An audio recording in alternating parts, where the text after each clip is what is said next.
ওটা আবার কেউ একজন জয়েন করছে, দেখি কে আবার।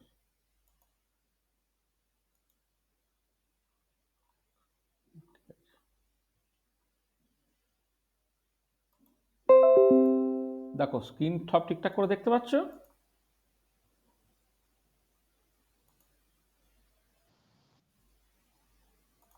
হ্যাঁ স্যার।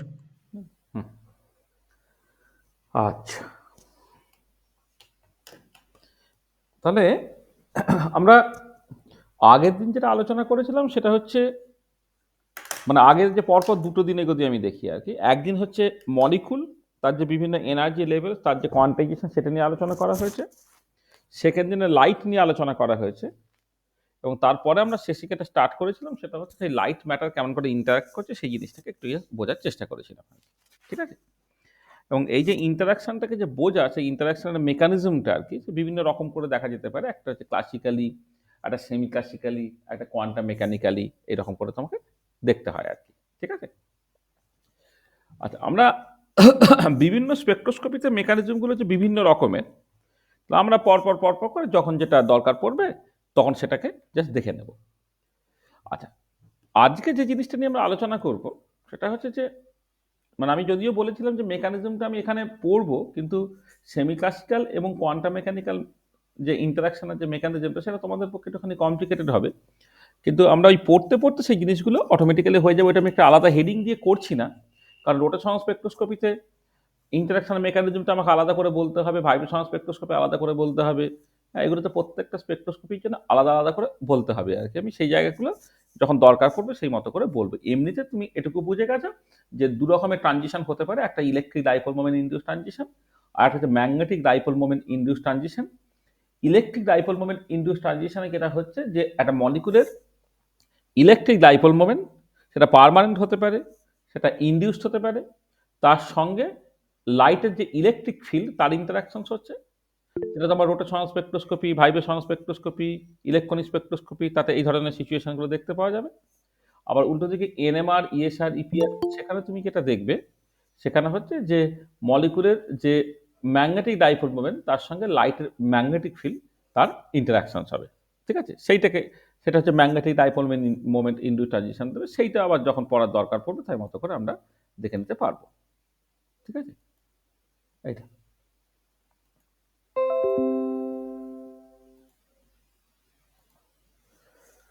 তো আমরা আজকে জাস্ট একটা ইম্পর্টেন্ট জায়গা দিয়ে স্টার্ট করবো, যেটা সমস্ত স্পেকট্রোস্কোপির জন্য কমন। ধরো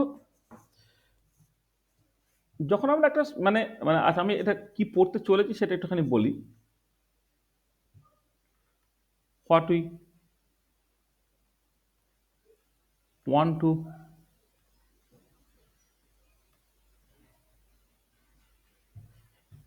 discuss today,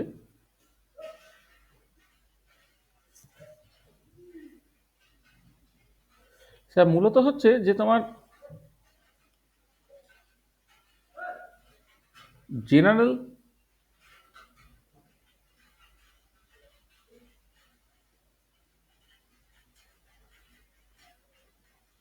characteristics of A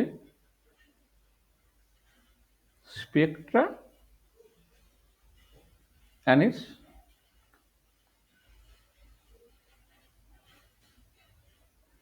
explanation. এই জায়গাটা আমরা একটুখানি বুঝতে চাইছি, মানে general characteristics of a Spectra and it's explanation, সেইটা আমরা অ্যাকচুয়ালি আজকে বুঝতে চাইছি। ব্যাপারটা দেখো যে তুমি যদি একটা টিপিক্যাল স্পেকট্রা, সেটা বইয়ে ছবি থাকতে পারে, বা তুমি কোনো একটা ল্যাবরেটরিতে যখন যন্ত্র তোমাকে স্পেকট্রার ছবিটা দেয়, সেই স্পেকট্রাটা কেমন দেখতে হয়, একটা টিপিক্যাল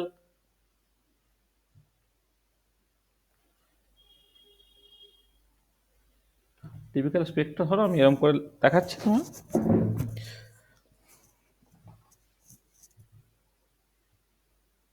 সরি,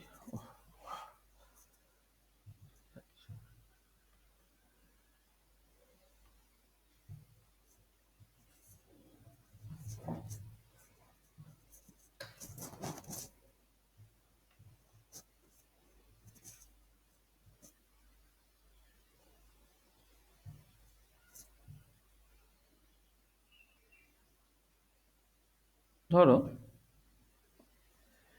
এই দিকে তুমি যেটা প্লট করছো সেটা ইন্টেন্সিটি, আর এই বরাবর প্লট করছো সেটা তোমার ফ্রিকোয়েন্সি হতে পারে, ওয়েভ লেন্থ হতে পারে, ওয়েভ নাম্বার হতে পারে, ইত্যাদি ইত্যাদি। ধরো তুমি ফর দ্য টাইমিং এদিকে তুমি ফ্রিকোয়েন্সি প্লট করছো, মানে এক্স অ্যাক্সিস বরাবর কেউ ফ্রিকোয়েন্সি প্লট করতে পারে, কেউ ওয়েভ নাম্বার প্লট করতে পারে, কেউ ওয়েভ লেন্থও প্লট করতে পারে। আমি এখানে ফ্রিকোয়েন্সিটাকে প্লট করছি। প্লট করলে একটা স্পেকটা ধরো মোটামুটিভাবে একটা টিপিক্যাল স্পেকটা ধরো আমি এরকম বলছি,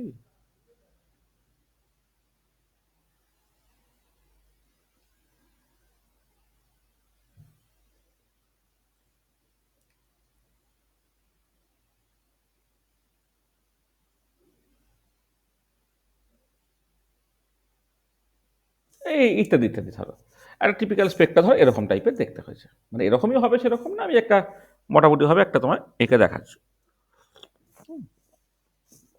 আচ্ছা, এই যে স্পেকট্রাটা তুমি দেখলে, এই স্পেকট্রাটা দেখে তোমার কোন কোন জিনিসগুলো নিয়ে অ্যাকচুয়ালি মাথা ঘামাতে হচ্ছে। হ্যাঁ, মানে মানে এরকম একটা ছবি তুমি দেখলে, সেই ছবিটাকে দেখার পরে তোমাকে তো সঙ্গে সঙ্গে বুঝে নিতে হবে যে এই ছবি থেকে কোন কোন ইম্পর্টেন্ট ফিচার্স নিয়ে তুমি অ্যাকচুয়ালি ইন্টারেস্টেড, সেইটা। আচ্ছা, এখানে দেখবে যে কোনো একটা স্পেকট্রাতে অন্ততপক্ষে তিনটে ইম্পর্টেন্ট জিনিস আছে, যে তিনটে ইম্পর্টেন্ট জিনিস তোমাকে একটু ভালো করে দেখতে হয়। There are three important aspect in which we are interested.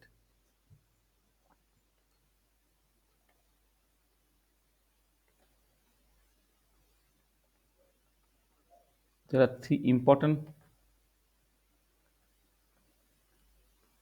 aspects in which we are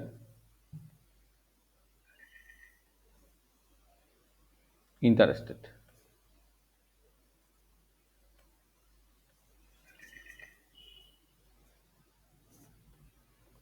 There are three important aspects in which we are interested. কি কি সেটা? আচ্ছা, প্রথম দেখো যে এই যে এই স্পেকটাতে কোথাও কোথাও পিক আছে, তাহলে কোন কোন ফ্রিকোয়েন্সিতে তুমি পিকগুলো পাচ্ছ সেটা খুব ইম্পর্টেন্ট। মানে পজিশন অফ দ্য পিক, আমি ফ্রিকোয়েন্সি রেসপেক্টে প্লট করেছি বলে বলছি কোন কোন ফ্রিকোয়েন্সিতে। কেউ কিন্তু ওয়েভ লেন্থের রেসপেক্টে প্লট করে তাহলে কোন কোন ওয়েভ লেন্থে বলতো। তার মানে বেসিক্যালি প্রথম যেটা দরকার হচ্ছে পজিশন অফ দ্য পিক।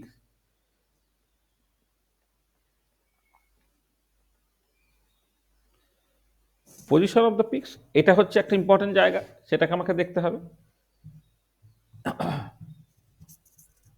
আচ্ছা, ২ নম্বর যেটা দরকার সেটা হচ্ছে দেখো যে ৩ টে যেখানে পিক পেয়েছো, ধরো একটা নিউ 1 ফ্রিকোয়েন্সিতে, একটা নিউ 2 ফ্রিকোয়েন্সিতে, একটা নিউ 3 ফ্রিকোয়েন্সিতে, ৩ টে পিক তুমি পেলে। কিন্তু এই ৩ টে পিক তোমার আ আচ্ছা, কোন কোন ফ্রিকোয়েন্সিতে ঘটেছে পেলাম, তার সঙ্গে যেটা ইম্পর্টেন্ট দেখো এখানে কোন যে হাইটগুলোর ক্ষেত্রে ৩ টে ক্ষেত্রে আলাদা। তার মানে relative height of the peaks সেটা দরকার। রিলেটিভ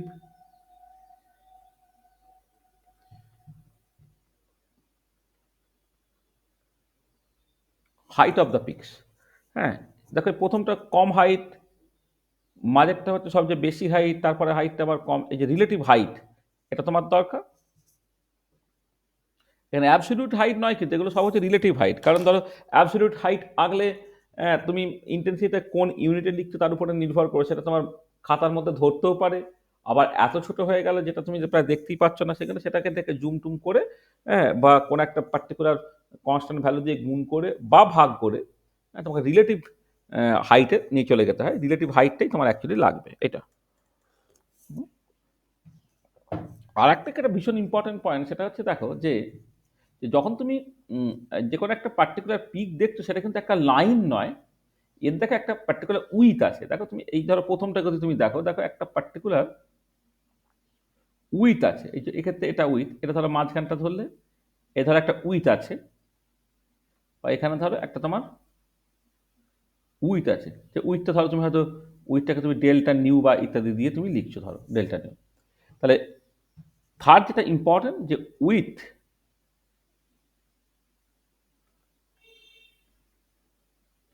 অফ দ্য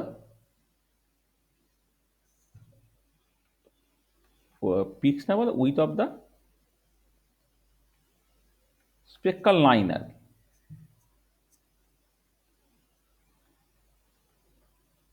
স্পেক্ট্রাল লাইনে উইথ, তাহলে এই তিনটে অ্যাসপেক্ট, যে তিনটে অ্যাসপেক্ট নিয়ে আমরা অ্যাকচুয়ালি ইন্টারেস্টেড। ঠিক আছে, তাহলে দেখো একটা স্পেক্ট্রা যখন বলা হবে তখন এই তিনটে জিনিস যদি আমি মোটামুটিভাবে বুঝে যেতে পারি তাহলে স্পেক্ট্রাটা সম্বন্ধে মোটামুটি কিছু ইনফরমেশন জানা গেল। ঠিক আছে, তাহলে এবারে এইগুলোকে মানে এটা কিসের উপরে নির্ভর করে এবং তুমি কিভাবে সেগুলোকে বের করবে, এটা হচ্ছে আমাদের অ্যাকচুয়ালি কাজটা। তাহলে আমরা একটা পর একটা স্টার্ট করি। তাহলে আমরা প্রথমে যে জিনিসটা নিয়ে আলোচনা করছি সেটা হচ্ছে পজিশন অফ দ্য পিক, সেইটা আগে একটুখানি বুঝে নিই।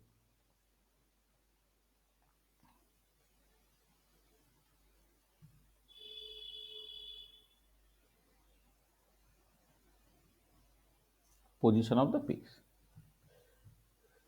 আচ্ছা দেখো বেসিক্যালি আমরা প্রথমেই বলেছিলাম যে একটা মলিকুলকে বা মলিকুলের বিভিন্ন মোশনকে তুমি কোয়ান্টাম মেকানিক্যালি ট্রিট করবে, তাই তো? একটা মলিকুল বা মলিকুলার বিভিন্ন মোশনকে তুমি কোয়ান্টাম মেকানিক্যালি ট্রিট করছো। তো কোয়ান্টাম মেকানিক্যালি ট্রিট করলে তুমি ডিসক্রিট এনার্জি লেভেলস পাও। ঠিক আছে, এবার একটা কন্ডিশন দরকার পড়ে, দেখা বলা হয় resonance condition. Resonance condition basically যেটা বলে সেটা হচ্ছে এই যে দুটো লেভেলের মধ্যে এনার্জি গ্যাপ, মানে যে লেভেল থেকে যে লেভেলে ট্রানজিশনটা ঘটবে আর কি, সেই দুটো লেভেলের মধ্যে এনার্জি গ্যাপ যদি এই নিউর সঙ্গে সমান হয়ে যায়, এখানে নিউ হচ্ছে frequency of the incident radiation, সেই ফ্রিকোয়েন্সিতে একটি ট্রানজিশনটা ঘটে। তার মানে ব্যাপারটা হচ্ছে যে তাহলে প্রথমে এইটুকু ভেবে নিতে হচ্ছে যে energy levels are discrete or quantized, energy levels are discrete or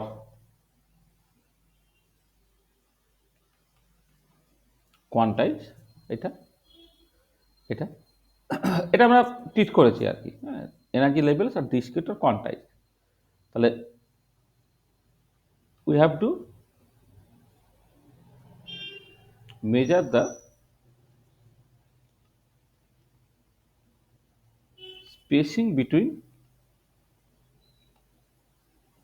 two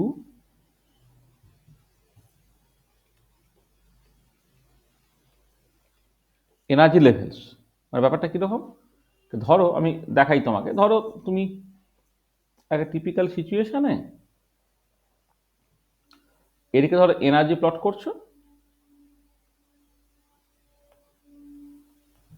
দুটো লেভেল ধরো তুমি কনসিডার করলে, এটা হচ্ছে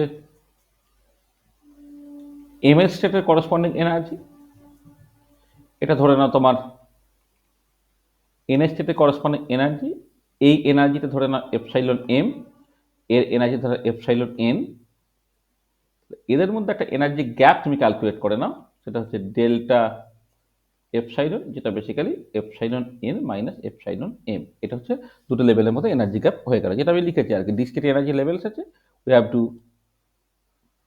measure spacing between two energy levels, এটা। আচ্ছা, এবারে কথা হচ্ছে যে একটা কন্ডিশন দরকার, সেটা হচ্ছে রেজোনেন্স কন্ডিশন।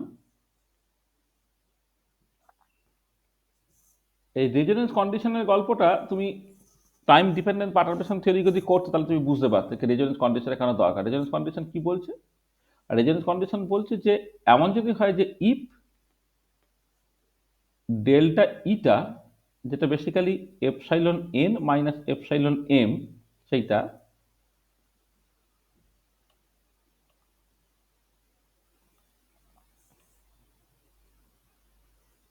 এইটা যখন তোমার এইচ নিউর সঙ্গে সমান হবে, দেন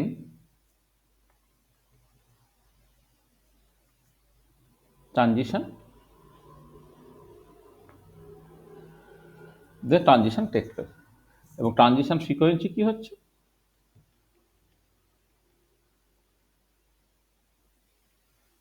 ট্রানজিশন ফ্রিকোয়েন্সি নিউটা হয়ে যাচ্ছে তোমার epsilon n minus epsilon m by H.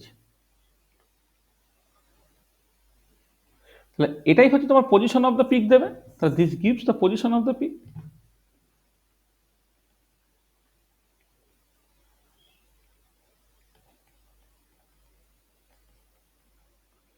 Position of the peak, that is the frequency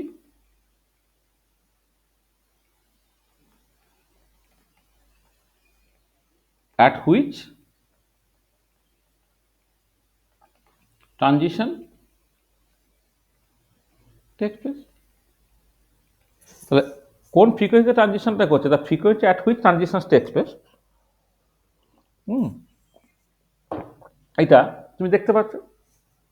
তাহলে দেখো যেটা হচ্ছে যে দুটো দুটো যে কোনো এনার্জি লেভেলস আর কি, দুটো এনার্জি লেভেলের মধ্যে গ্যাপটা তোমার এই জিনিসের সঙ্গে সমান করতে হবে, করে সেখান থেকে নিউটাকে বের করে নিতে হবে, এবং সেটাই হচ্ছে ফ্রিকোয়েন্সি, যে ফ্রিকোয়েন্সিতে ট্রানজিশনটা ঘটছে, এবং সেটাই তোমার পজিশন অফ দ্য পিক তোমাকে দিচ্ছে এটা।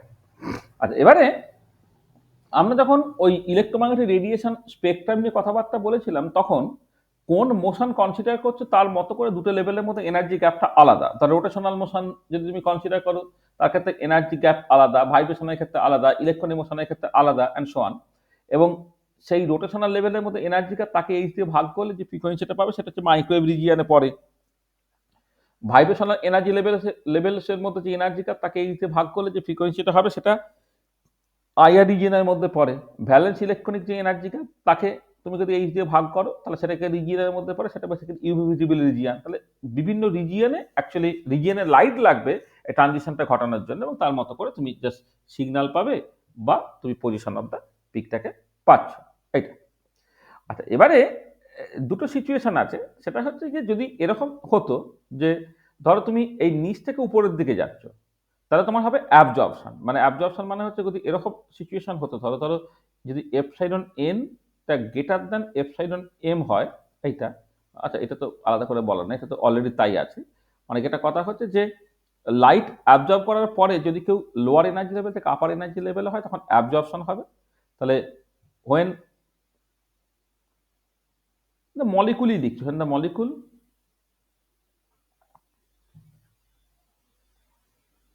jumps from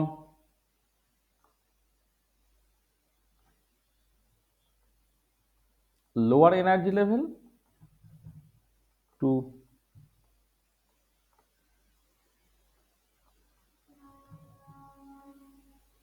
upper energy level, when the molecule jumps from lower energy level to upper energy level,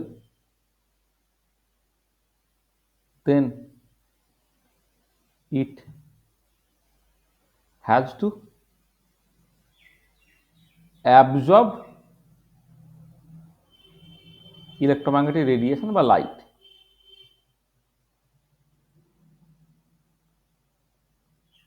Absorb electromagnetic radiation or quantum concept হলে ওটাকে জাস্ট ইলেকট্রনিক রেডিয়েশন না বলে তুমি ফোটনস বলবে আর কি, তখন তাকে ফোটন অ্যাবজর্ব করতে হবে। When the molecule jumps from lower energy level to upper energy level, then it has to absorb electronic radiation or light, তখন হচ্ছে absorption take place.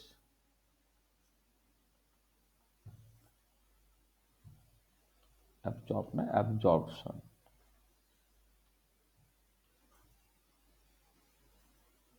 Absorption takes place. আর উল্টো দিকে when the molecule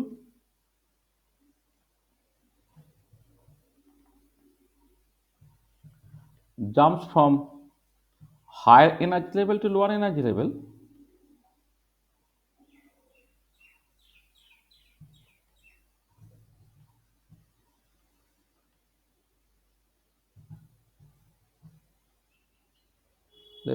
then it has to emit radiation, তখন হচ্ছে emission take place.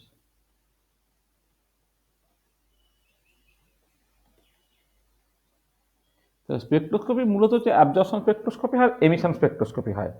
Light absorb করে lower energy level থেকে আপার energy লেভেলে চলে যাওয়াটা হচ্ছে অ্যাবজর্পশন। আবার আপার এনার্জি লেভেলে তুমি পৌঁছে দিলে সে আপার থেকে সে নিচে নেমে আসবে, আপার থেকে লোয়ারে নেমে আসা যেটা, সেটাই বেসিক্যালি তোমার এমিশন। তো অ্যাবজর্পশন এবং এমিশন এই দুটো মিলে হচ্ছে তোমার অ্যাকচুয়ালি স্পেকট্রোস্কোপিটা হচ্ছে।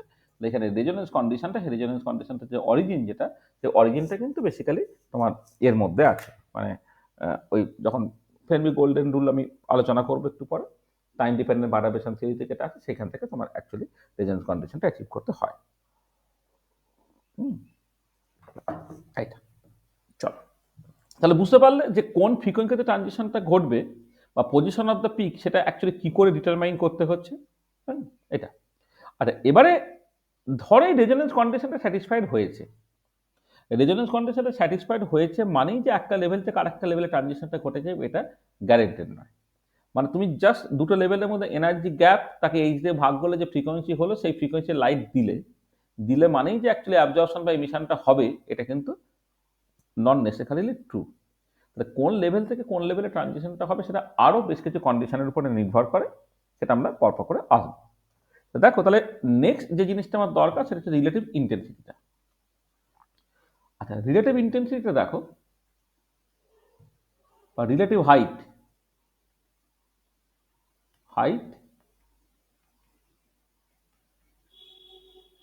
of the peaks or relative intensities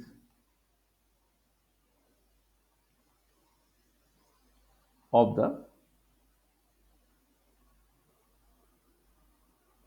spectral line। এবার এইটা একটুখানি দেখতে হবে, relative height of the pix or relative intensity of the spectral line. এটা তাহলে এই যে কারো হাইট বেশি কারো হাইট কম, সেই জিনিসগুলো কার কার উপরে নির্ভর করবে। আচ্ছা, তাহলে আমরা প্রথমে এইটা অ্যাকচুয়ালি তিনটে ইম্পর্টেন্ট ফ্যাক্টরের উপরে নির্ভর করে, মানে বেসিক্যালি ইন্টেন্সিটি সেটা তিনটে ফ্যাক্টরের উপরে নির্ভর করে। তবে তার মধ্যে একটাকে ঠিক রিলেটিভ ইন্টেন্সিটি বলা যাবে না, মানে একটাই পার্টিকুলার স্যাম্পেল ইউজ করছো, সেই পার্টিকুলার স্যাম্পেলের জন্য তো তোমার মানে আমি যে ফ্যাক্টরটা প্রথমে ডিসকাস করবো আগে, সেটা তার উপরে কোনো রেসপন্সিবল ফ্যাক্টর নয়। কিন্তু একটা পার্টিকুলার বা দুটো ডিফারেন্ট সলিউশন যদি আমি ব্যবহার করি, ডিফারেন্ট কনসেন্ট্রেশন আর ডিফারেন্ট পাথ লেন্থের, তার ক্ষেত্রে ইন্টেন্সিটি আলাদা আলাদা হতে পারে। ধরো পটাশিয়াম ডাইক্রোমেট তুমি নিয়েছো, লো কনসেন্ট্রেশন নিয়েছো, হাই কনসেন্ট্রেশন নিয়েছো, হাই কনসেন্ট্রেশন ইন্টেন্সিটি বেশি, লো কনসেন্ট্রেশন ইন্টেন্সিটি কম। বা তুমি কোনো একটা কিউবেট কনসিডার করেছো, যে কিউবেটটা ভেতরে অ্যাকচুয়ালি স্যাম্পেলটা বা কালার অ্যাবজর্বিং স্পিসিসটা রাখা হয়েছে, তার উইথটা কারো ক্ষেত্রে বেশি কারো ক্ষেত্রে কম, বেশি হলে ইন্টেন্সিটি বেশি, কম হলে ইন্টেন্সিটি কম, সেগুলো তো আছেই। তুমি জাস্ট সিম্পলি একটা মানে মানে সেমি ট্রান্সপারেন্ট, মানে মানে আমি বলছি যে একদম ডার্ক নয় আর কি, আবার সেমি ট্রান্সপারেন্ট, পুরো ট্রান্সপারেন্ট নয়, এরকম একটা কালার্ড কোন একটা সাবস্টেন্স না। পটাশিয়াম ডাইক্রোমেটের সলিউশন বা পটাশিয়াম পারম্যাঙ্গানেটের সলিউশন নাও, এই পটাশিয়াম ডাইক্রোমেটের তুমি ধরো একটা 0.1 মোলার সলিউশন আর 1 মোলার সলিউশন, 0.1 নর্মাল সলিউশন আর 1 নর্মাল সলিউশন, তুমি দেখতে পাবে কনসেন্ট্রেশন বেশি যখন সেটাকে অনেক ডার্ক দেখতে লাগছে। আবার 0.1 নর্মাল সলিউশনেই তুমি নিয়েছো, সেটা একটা ধরো 100 ml ভলিউমের থেকে নিচ্ছ, আর একটা ধরো 500 ml ভলিউমের থেকে নিচ্ছ, 500 ml ভলিউমের থেকে দেবে, ওটা অনেক ডার্ক দেখতে লাগছে। তো সেগুলোর উপরে তো তার মানে ওটাও তো কি, ওই যে ডার্ক দেখতে লাগা আর হালকা দেখতে লাগা, তার মানে কি ইন্টেন্সিটিটা বেশি আর ইন্টেন্সিটিটা কম। তো সেই জিনিসগুলো কার কার উপরে নির্ভর করে সেটা একটা বুঝে নেওয়া দরকার। মানে এখানে তিনটে ফ্যাক্টর খুব important, three factor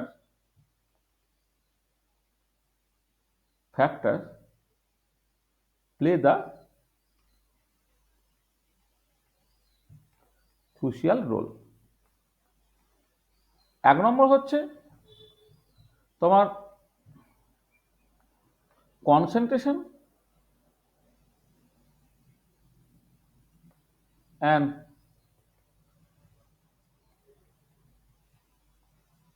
path length of the color absorbing species। এটা সেখান থেকে যেটা আসবে সেটা বেসিক্যালি তোমার ল্যাম্বার্ট বিয়ার্স লটা আসবে। ল্যাম্বার্ট বিয়ার্স ল, তার থ্রু দিয়ে তুমি অ্যাকচুয়ালি ইন্টেন্সিটিটা কেমন করে কনসেন্ট্রেশন এবং পাথ লেন্থের উপর নির্ভর করে সেটা তুমি বুঝতে পারবে। এটা এক নম্বর। আচ্ছা, দু নম্বর যেটা ভীষণ ইম্পর্টেন্ট পয়েন্ট, সেটা হচ্ছে যে লেভেল থেকে ট্রানজিশনটা ঘটছে, হ্যাঁ, তার পপুলেশনটা, relative population of the energy level from which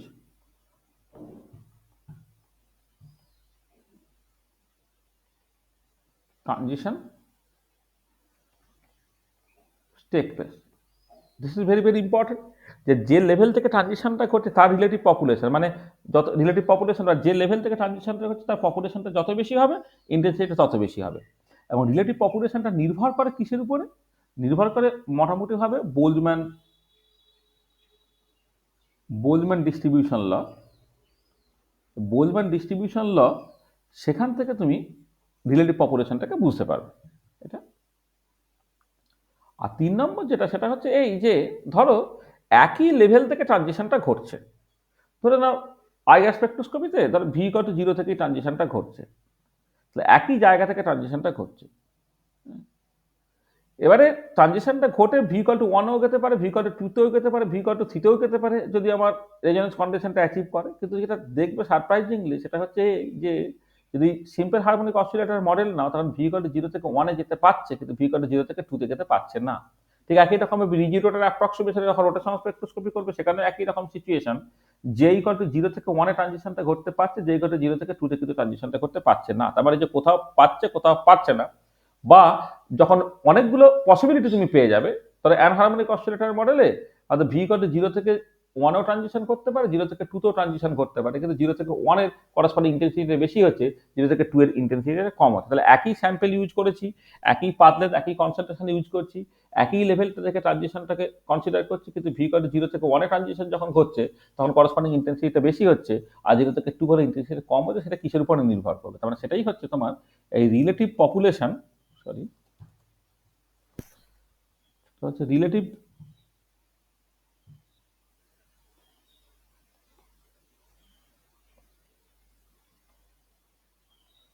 relative probability, relative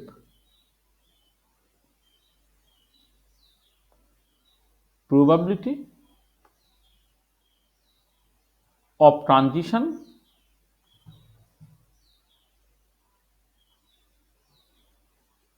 from one quantum state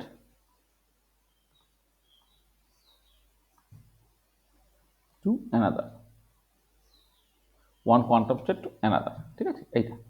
আচ্ছা, এইটা যে জায়গা থেকে পাবো, সেটা বেসিক্যালি তোমার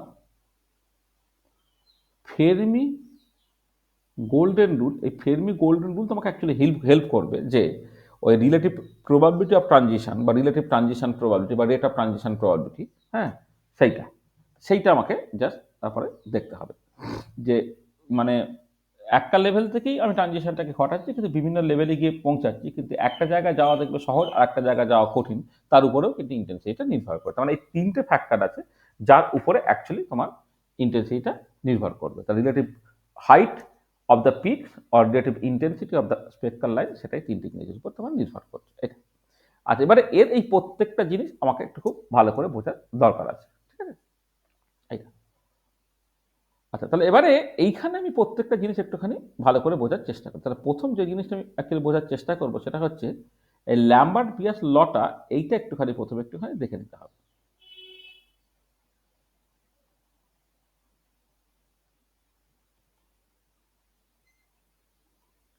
ল্যাম্বার্ট বিয়াস ল,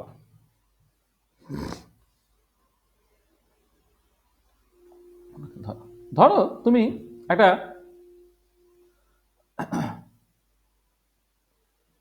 ধরো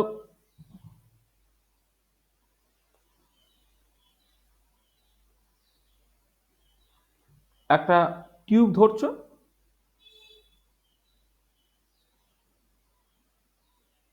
একটা টিউব ধরো নিয়েছো। এবার এইখানে একটা কালার অ্যাবজর্বিং পিসিস তুমি দেখেছো, একটা হোমোজিনিয়াস, তার একটা হোমোজিনিয়াস সলিউশন নিয়েছো।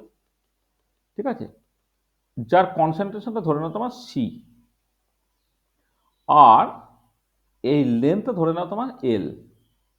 ঠিক আছে, এটা এটা একটা কালার অ্যাবজর্বিং পিসিস। হ্যাঁ, তাহলে আমি যেটা করছি, কনসিডার এ কালার অ্যাবজর্বিং পিসিস মানে বেসিক্যালি ভিজিবল লাইট অ্যাবজর্বিং পিসিস। এখানে লাইট অ্যাবজর্বিং পিসিস বললেও চলতো আগে, কিন্তু ল্যাম্বার্ট বিয়াস লটা ইউজুয়ালি ভ্যালিড হচ্ছে ফর ইউভি ভিজিবল স্পেকট্রোস্কোপি, সেই জন্য আমি এখানে কালার অ্যাবজর্বিং পিসিস বলছি আর কি। কনসিডারে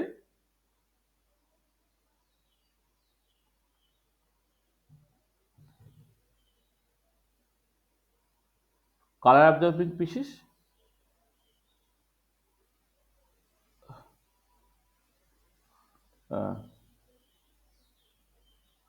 আচ্ছা, এইরকম না করে কনসিডার এ হোমোজিনিয়াস, কাটাকাটি হয়ে যাবে আবার, এক সেকেন্ড, এক minute. consider a homogeneous solution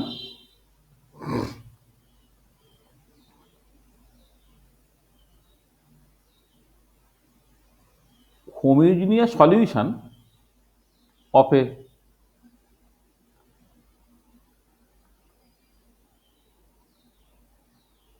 color absorbing species of concentration C। আচ্ছা, তাহলে পাথ লেন্থ যেটা, পাথ লেন্থটা ধরে নাও তোমার এল। পাথ লেন্থটা মানে লাইট যখন ঢুকবে আর লাইট যখন বেরোবে সে কতখানি পাথ কভার করছে সেটা বেসিক্যালি পাথ লেন্থ এটা। আচ্ছা, এবারে ধরো এইখানে তুমি একটা এই I0 ইন্টেন্সিটির লাইট তুমি এখানে ধরো পাঠালে। লাইটটা এই সলিউশনের মধ্যে দিয়ে যাওয়ার সময় কিছুটা লাইট অ্যাবজর্ব হয়ে যায় আর কিছুটা লাইট ধরো বেরিয়ে চলে গেল, সেটা হচ্ছে ধরে নাও তোমার আই। তাহলে I0টা হচ্ছে intensity of the incident light আর আইটা হচ্ছে intensity of the transmitted light. ঠিক আছে, তাহলে আমি বললাম I0টা হচ্ছে তোমার intensity of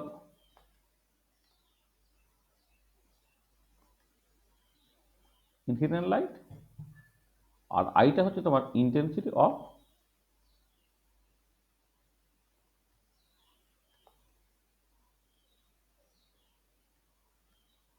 intensity of transmitted light. তো I0 হচ্ছে intensity of the incident light, আইটা হচ্ছে intensity of the transmitted light. ঠিক আছে, এইটা। আচ্ছা, এবারে যেটা দেখতে পাওয়া যাচ্ছে যে অবভিয়াসলি তোমার যেটা হবে মানে কিছুটা পার্ট হচ্ছে অ্যাবজর্ব হয়ে যাবে। এ করে এবারে আমি যদি এরকম একটা সিচুয়েশন করতাম যে ধরো এর মধ্যে একটা ছোট্ট জায়গা নিলাম, ছোট্ট জায়গা মানে একদম ধরো এইটুকু জায়গা নিয়েছি, ধরে নাও এইটুকু জায়গা নিয়েছি। এইটুকু জায়গাতে যে তোমার ইন্টেন্সিটি লস যেটা ঘটছে ধরে নাও সেটা হচ্ছে তোমার DI, ইন্টেন্সিটি লস যেটা ঘটছে সেটা হচ্ছে DI। আর এই যে উইথটা ধরে নাও তোমার DL, এই যে উইথটা, এই উইথটা ধরে নাও তোমার DL। একটা ছোট্ট জায়গা তুমি কনসিডার করছো, মানে এই পুরোটাকে আমি পরে ইন্টিগ্রেট করবো, ছোট্ট জায়গাটা তুমি কনসিডার করছো। ঠিক আছে, তাহলে যেটা দাঁড়াচ্ছে যে তোমার rate of decrease of intensity, rate of decrease in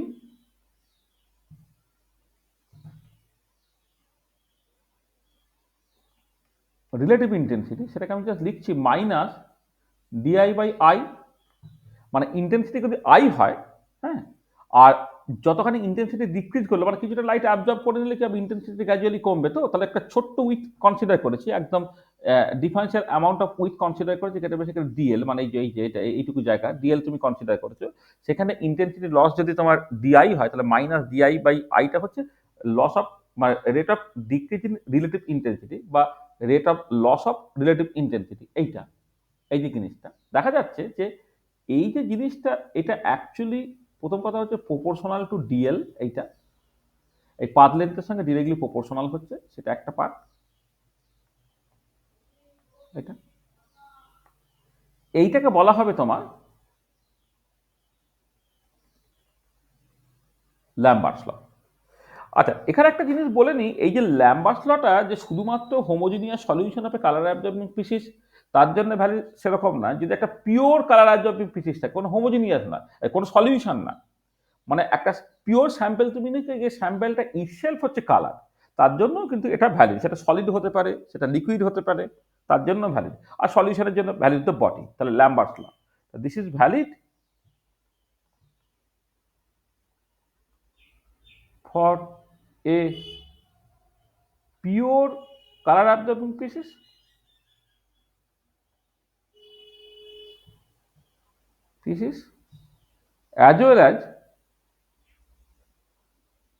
as well as for a solution of, as well as for a solution of, for a homogeneous solution of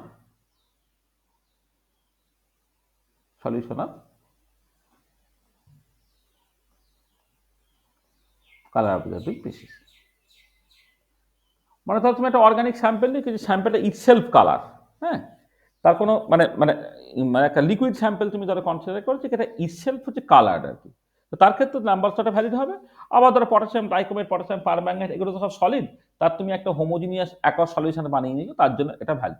এটা হচ্ছে ল্যাম্বার্টস ল, যে ল্যাম্বার্টস লটা কিন্তু পিওর কালার অ্যাবজর্বিং স্পিসিস তার জন্য valid, আর একটা homogeneous solution of colour absorbing species তার জন্য ভ্যালিড এটা। আচ্ছা, এবং তার সাথে আরো যেটা দেখা যাচ্ছে যে এই যে মাইনাস ডিআই বাই আই, যেটা রিলেটিভ ডিক্রিজ ইন, মানে rate of decrease in relative intensity minus dI by I, এটা আবার প্রপোর্শনাল টু তোমার সিও হচ্ছে। অর্থাৎ যখন তুমি খুব কনসাসলি একটা homogeneous solution of colour absorbing species তুমি কনসিডার করছো, তখন তার কনসেন্ট্রেশনের সঙ্গে প্রপোর্শনাল হচ্ছে। এটাকে বলা হচ্ছে তোমার বিয়ার্স ল। বিয়ার্স ল এটা হচ্ছে valid for a very dilute homogeneous solution of a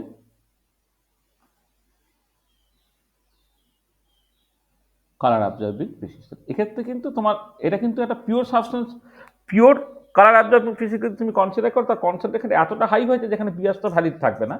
এটা ভ্যালিড হবে শুধুমাত্র ভীষণ dilute homogeneous solution of colour absorbing species, তার জন্য এটা ভ্যালিড। কনসেন্ট্রেটেড সলিউশনে কিন্তু বিয়াস লটা ভায়োলেটেড হয়ে যায়। মানে Beer's law is violated, Beer's law is violated when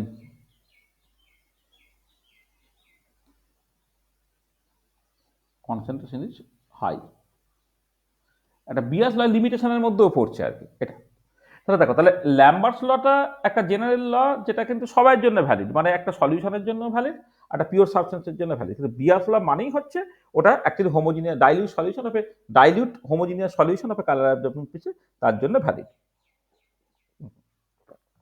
আমরা অ্যাকচুয়ালি ল্যাম্বার্টস ল এবং বিয়াস লটাকে আলাদা করে ভাববো না, আমরা দুটোকে একসাথে কম্বাইন করে দেবো। মানে তুমি যখন minus dI by I proportional to dl বলছো, সেখানে অ্যাজ ইফ কনসেন্ট্রেশনটা তুমি ভাবছো না। হ্যাঁ, মানে যেখানে তোমার সকাল বলবো, যেখানে এটা যখন ভাবছো তখন কনসেন্ট্রেশন যে ফিক্সড, আর এটা যখন ভাবছো তখন হচ্ছে পাথ লেন্থটা ফিক্সড। মানে এইটা যখন ভাবছো তখন হচ্ছে কনসেন্ট্রেশনটা হচ্ছে মানে যদি পিওর সাবস্টেন্স না থেকে একটা কালার অ্যাবজর্বিং স্পিসিস হয়, কনসেন্ট্রেশন রিমেন্স কনস্ট্যান্ট, কনসেন্ট্রেশনকে কনস্ট্যান্ট রাখছো। আর যখন বিয়াস ল বলছো তখন হচ্ছে path length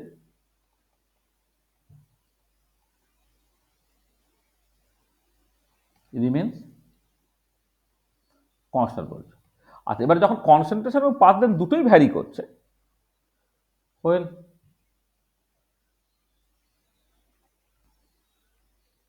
concentration and path length both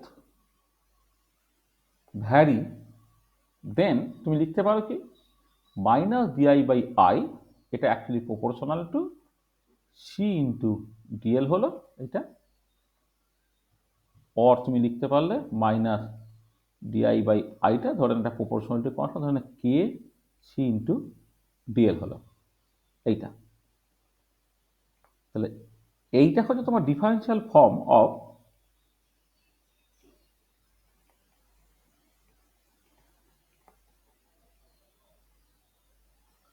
Lambert-Beers law. This is the differential form of Lambert-Beers law. ঠিক আছে এটা।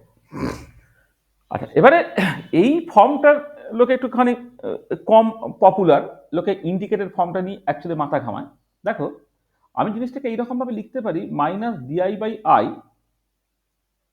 এটাকে কে সি ইন্টু ডিএল হচ্ছে, আমি এটাকে ইন্ডিকেট করছি। দেখো, যেভাবে আমি ছবিটাকে এঁকেছিলাম এখানে শুরুতে, অর্থাৎ ডিএলটা যখন জিরো বেসিক্যালি, মানে এলটা যখন জিরো, আর এইটা হচ্ছে এলটা হচ্ছে এল, যখন এটা zero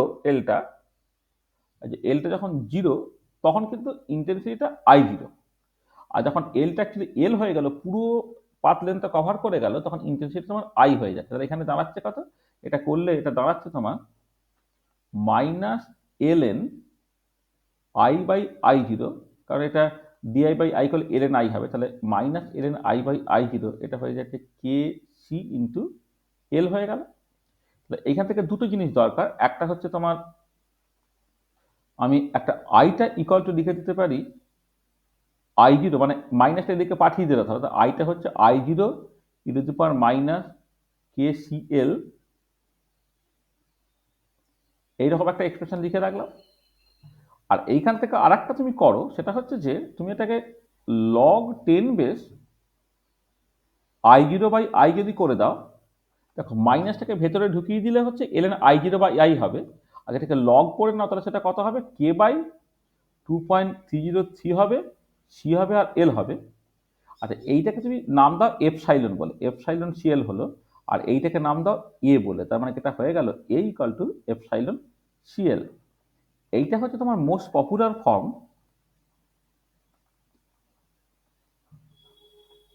form of Lambert Beer's law, যেখানে এই log 10 base I zero by I, এটাকে তুমি এ লিখেছো, এটাকে বলা হয় absorbance or optical density, absorbance or optical density. আর তোমার এপসাইলনটা একে বলা হয় মোলার এক্সটেনশন কোএফিসিয়েন্ট।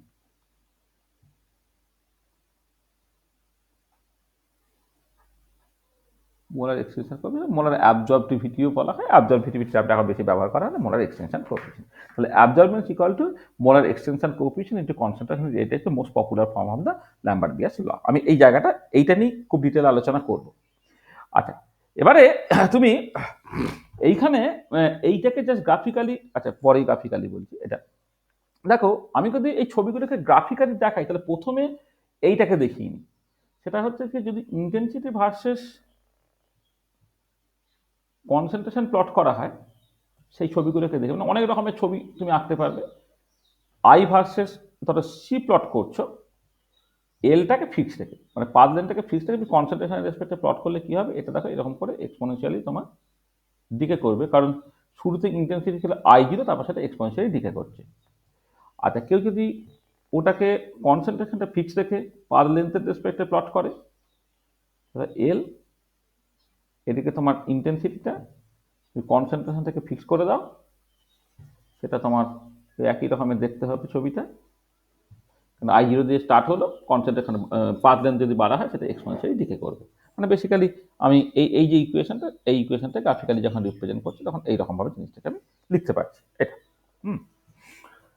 আচ্ছা এবারে ওই absorbance equal to epsilon CL, এইটাকে যখন আমি করব, এই অ্যাবজর্বেন্স নিয়ে কিছু কথাবার্তা আমাকে একটুখানি বলতে হবে। প্রথম কথা হচ্ছে যে আমি কতগুলো টার্ম ইন্ট্রোডিউস করব, সেটা হচ্ছে যে এই ট্রান্সমিটেন্স বলে একটা টার্ম আছে, যেটা তোমার খুব লাগবে।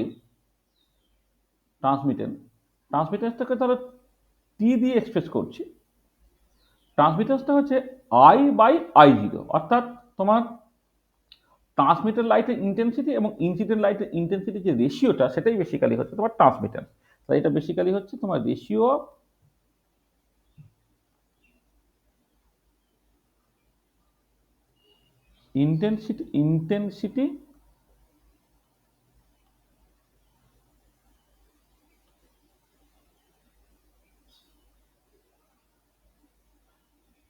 Intensity of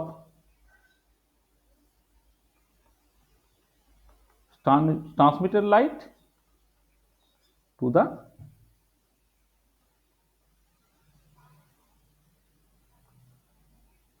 incident light. হ্যাঁ, এই যে রেশিওটা সেটা বেসিক্যালি তোমার ট্রান্সমিটেন্স। আচ্ছা বেশি পপুলারলি যেটা ব্যবহৃত হয় সেটা হচ্ছে পার্সেন্ট ট্রান্সমিটেন্স। এইটা হচ্ছে তোমার পার্সেন্ট ট্রান্সমিটেন্স। আসলে দেখো তোমার তো ইনসিডেন্ট লাইটের ইন্টেন্সিটি বেশি হবে, ট্রান্সমিটেড লাইটের ইন্টেন্সিটি কম হবে, তাহলে আই বাই আই জিরো যখন করছে সেটা কারেন্টের ফ্র্যাকশন হবে। তো ফ্র্যাকশন করে তাকে 100 দিয়ে গুণ করবে, পার্সেন্ট ট্রান্সমিটেন্সটাকে বের করে নিতে পারি। পার্সেন্ট ট্রান্সমিটেন্স সেটা বেসিক্যালি কি, সেটা হবে হচ্ছে তোমার এই I by I zero into 100, সেটা হচ্ছে তোমার পার্সেন্ট ট্রান্সমিটেন্স। তোমার এটা হচ্ছে পার্সেন্ট ট্রান্সমিটেন্স বাই ডেফিনেশন হয়ে যাচ্ছে তোমার I/I0 ইন্টু 100, মানে নর্মাল যে ট্রান্সমিটার তাকে তুমি 100 দিয়ে গুণ করলে পার্সেন্ট ট্রান্সমিটারটা পেয়ে যাবে। ঠিক আছে, এই ট্রান্সমিটার টার্মটা হচ্ছে খুব ইম্পর্টেন্ট একটা কোয়ান্টিটি, সেটা তোমার মাথায় রাখতে হবে। আচ্ছা, এবারে ধরো এরকম যদি সিচুয়েশন হয় তোমার, ধরো মানে পরপর করে অনেকগুলো ওরকম স্যাম্পেল আছে, মানে পরপর করে অনেকগুলো স্যাম্পেল, বা অন্যভাবে বলতে গেলে তুমি ধরো এই যে কিউবেটটাকে কনসিডার করেছো, সেই কিউবেটটা একটা কিউবেট না হয় 3-4টা কিউবেট পরপর করে ধরো তোমার আছে। মানে আমি এটা বলতে চাই কিন্তু এরকম একটা সিচুয়েশন আছে, ধরো তোমার এই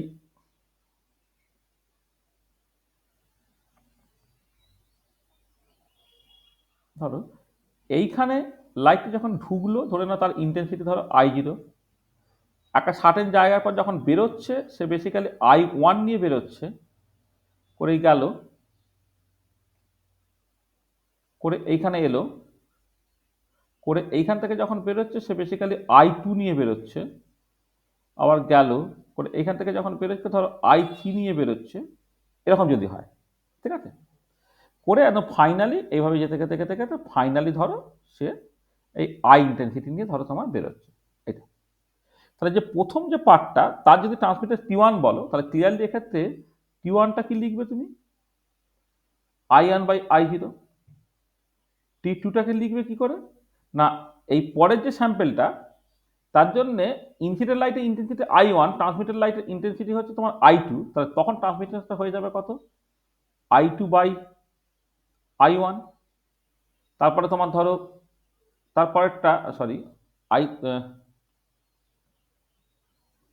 তারপরে ধরো তোমার T3 যখন তুমি ক্যালকুলেট করছো, T3 যখন ক্যালকুলেট করছো সেটা কি হবে, I3/I2। তাহলে এইরকম ভাবে করতে করতে করতে করতে ফাইনালি ধরো TN হলো, ধরো TNটা কত হবে না তোমার T1 T2 T3 করে আলটিমেটলি হচ্ছে তোমার IN, ধরো এই ফাইনালি যেটা বেরোচ্ছে, মানে আই বললেও চলবে আর কি, হ্যাঁ, বা IN একই ব্যাপার, হ্যাঁ, I ডিভাইডেড বাই হচ্ছে তার ঠিক আগের স্টেপটা যেটা ছিল হচ্ছে I তোমার এই N-1 এরকম করে যাচ্ছে।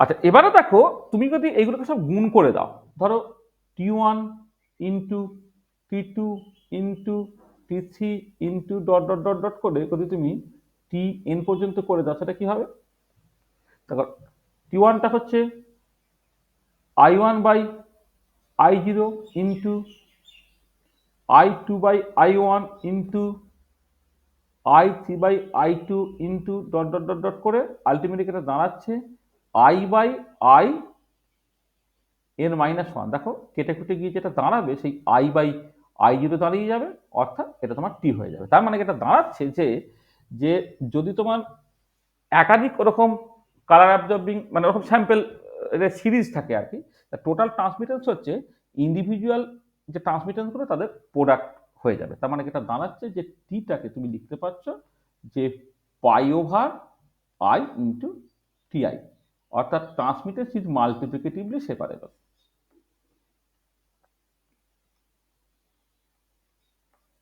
ট্রান্সমিটেন্স ইজ মাল্টিপ্লিকেটিভলি সেপারেবল। ট্রান্সমিটার্সটা কিন্তু মাল্টিপ্লিকেটিভলি সেপারেবল, ঠিক আছে, এটা মানে বুঝতেই পারলে, মানে ওভারঅল ট্রান্সমিটেন্স হচ্ছে ইন্ডিভিজুয়াল ট্রান্সমিটেন্সগুলো গুণফলের সঙ্গে সমান হয়ে যাবে। আচ্ছা, আচ্ছা, এবারে ট্রান্সমিটেন্স বাই ডেফিনেশন যেহেতু দুটো ইন্টেন্সিটি রেশিও, তাহলে খুব বলাই বাহুল্য এখানেই বলে দিতে পারি transmittance is a unitless or dimensionless quantity, is a unitless or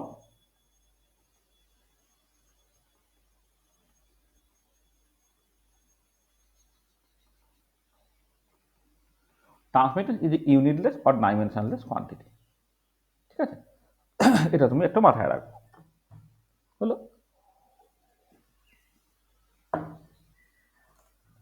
এবারে চলে আসে absorbance.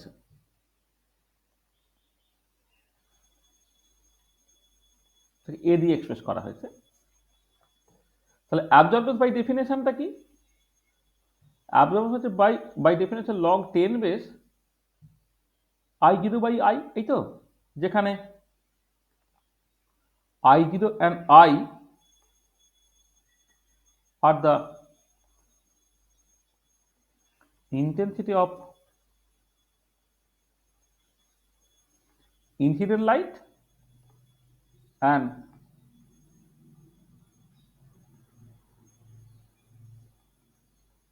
transmitted light respectively. Right? I0 and I are the intensity of incident light and transmitted light respectively. তাহলে এ হচ্ছে log 10 base I0 by I এটা। আচ্ছা, এবারে দেখো এটাকে অপটিক্যাল ডেনসিটি বলা হয় আর কি, মানে এটাকে আমি অর, এখন যদি অপটিক্যাল ডেনসিটি টার্মটা প্রায় ব্যবহার করা হয় না, কিন্তু তোমার যদি ল্যাবরেটরিতে পুরনো যন্ত্র বা ইত্যাদি থাকে, দেখবে কলোরিমিটার বা স্পেকট্রোফটোমিটার থাকে, সেখানে দেখবে অ্যাবজর্বেন্স না বলে optical density O full stop D full stop এরকম করে তোমার দেখবে লেখা আছে অপটিক্যাল ডেনসিটি। দেখবে আমি দুটোকে এখনো ব্যবহার করছি আর কি, ঠিক আছে এটা। আচ্ছা, তাহলে এটা হচ্ছে by definition absorbance log 10 base I0 by I এইটা। তাহলে this is a unitless quantity, this is a যে কোনো লগারিদমিক কোয়ান্টিটি ইউনিটলেস, তোমার this is unitless or dimensionless quantity. আচ্ছা, এবারে যেহেতু তোমার ট্রান্সমিটেড অ্যাবসলিউট ট্রান্সমিটেন্সটা I বাই I0, দেন তুমি লিখতে পারো কি absorbance equal to minus log 10 base T. দেখো ট্রান্সমিটেন্স এবং অ্যাবজর্বেন্স, অ্যাবসলিউট ট্রান্সমিটেন্সের সঙ্গে অ্যাবজর্বেন্সের সম্পর্কটা হচ্ছে এরকম, তুমি কিন্তু এটাকে মাইনাস করে দাও, log 10 base I by I0 হয়ে যাবে, I বাই I0 যদি ট্রান্সমিটেন্স, সেখানে অ্যাবজর্বেন্স একটা মাইনাস লগ 10 বেস ট্রান্সমিটেন্স হয়ে যাচ্ছে এটা। আচ্ছা, এবারে তুমি পার্সেন্ট ট্রান্সমিটেন্সের রেসপেক্টে দেখো, তাহলে কি হতে পারে, সেটা হচ্ছে দেখো একটা জিনিস যে যে পার্সেন্ট ট্রান্সমিটেন্স সেইটা কিন্তু by definition I by I0 into তোমার 100।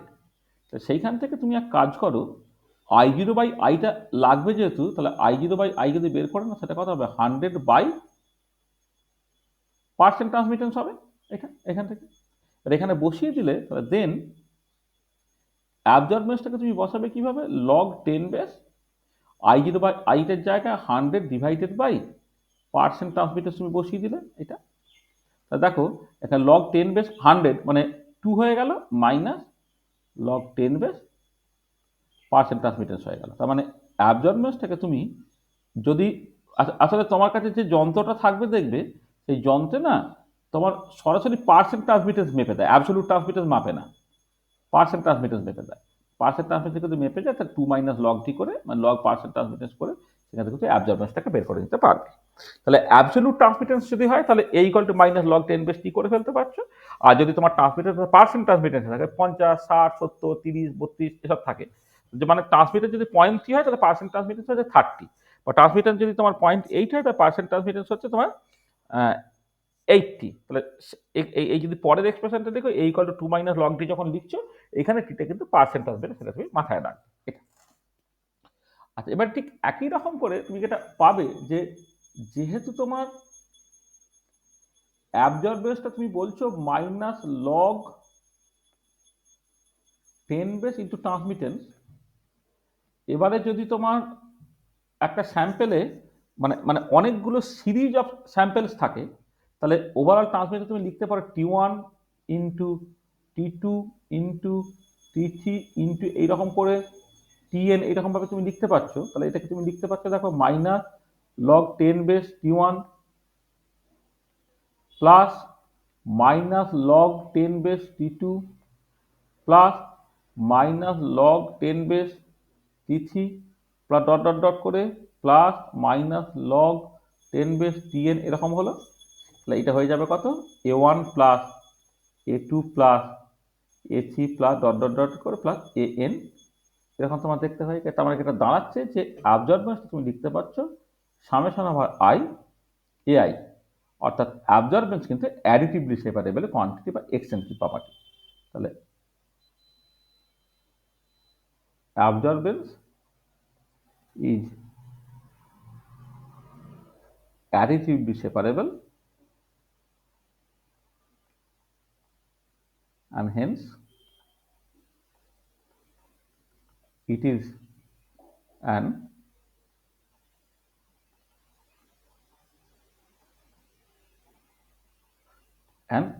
extensive property, ঠিক আছে এটা। তাহলে অ্যাবজর্বেন্স বা অপটিক্যাল ডেনসিটি তুমি বুঝে গেলে। ধরো যদি তোমার একাধিক স্যাম্পল পরপর করে থাকে, প্রথমটার অ্যাবজর্বেন্স A1, সেকেন্ডটার অ্যাবজর্বেন্স A2, থার্ডটার অ্যাবজর্বেন্স A3 এরকম হয়, টোটাল অ্যাবজর্বেন্স হচ্ছে ওদের যোগফলের সঙ্গে সমান হয়ে যাবে, আর টোটাল ট্রান্সমিটেন্স হচ্ছে ওদের ইন্ডিভিজুয়াল ট্রান্সমিটেন্সের গুণফলের সঙ্গে সমান হচ্ছে। এটা ঠিক আছে। আচ্ছা, আর একটা টার্ম আমরা ব্যবহার করে এসেছি, সেটা হচ্ছে molar extension coefficient.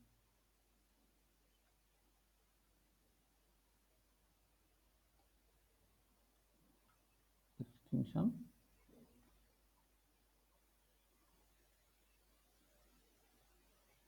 Molar extension coefficient, এটা যেটাকে আমি এপসাইলন দিয়ে এক্সপ্রেস করছি। আর এই মোলার এক্সটেনশন কোএফিসিয়েন্ট যেটা, এইটা দেখো, এটা কিন্তু একটা intrinsic property of A substance. This is an intrinsic property of A substance. This is an intrinsic property.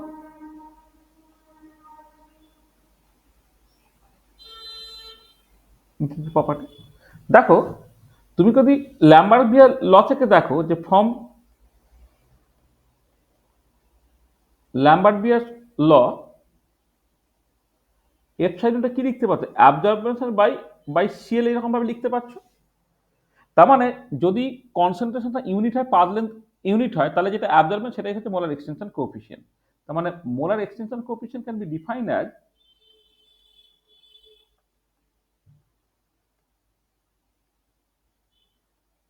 coefficient can be defined as the absorbance of a substance of unit concentration and unit path length। তো তুমি যদি এখানে concentration 1 করে দাও, path লেন্থটাকে 1 করে দাও, যেটা absorbance সেটাই হচ্ছে তোমার মোলার এক্সটেনশন কোএফিসিয়েন্টটা হয়ে গেল।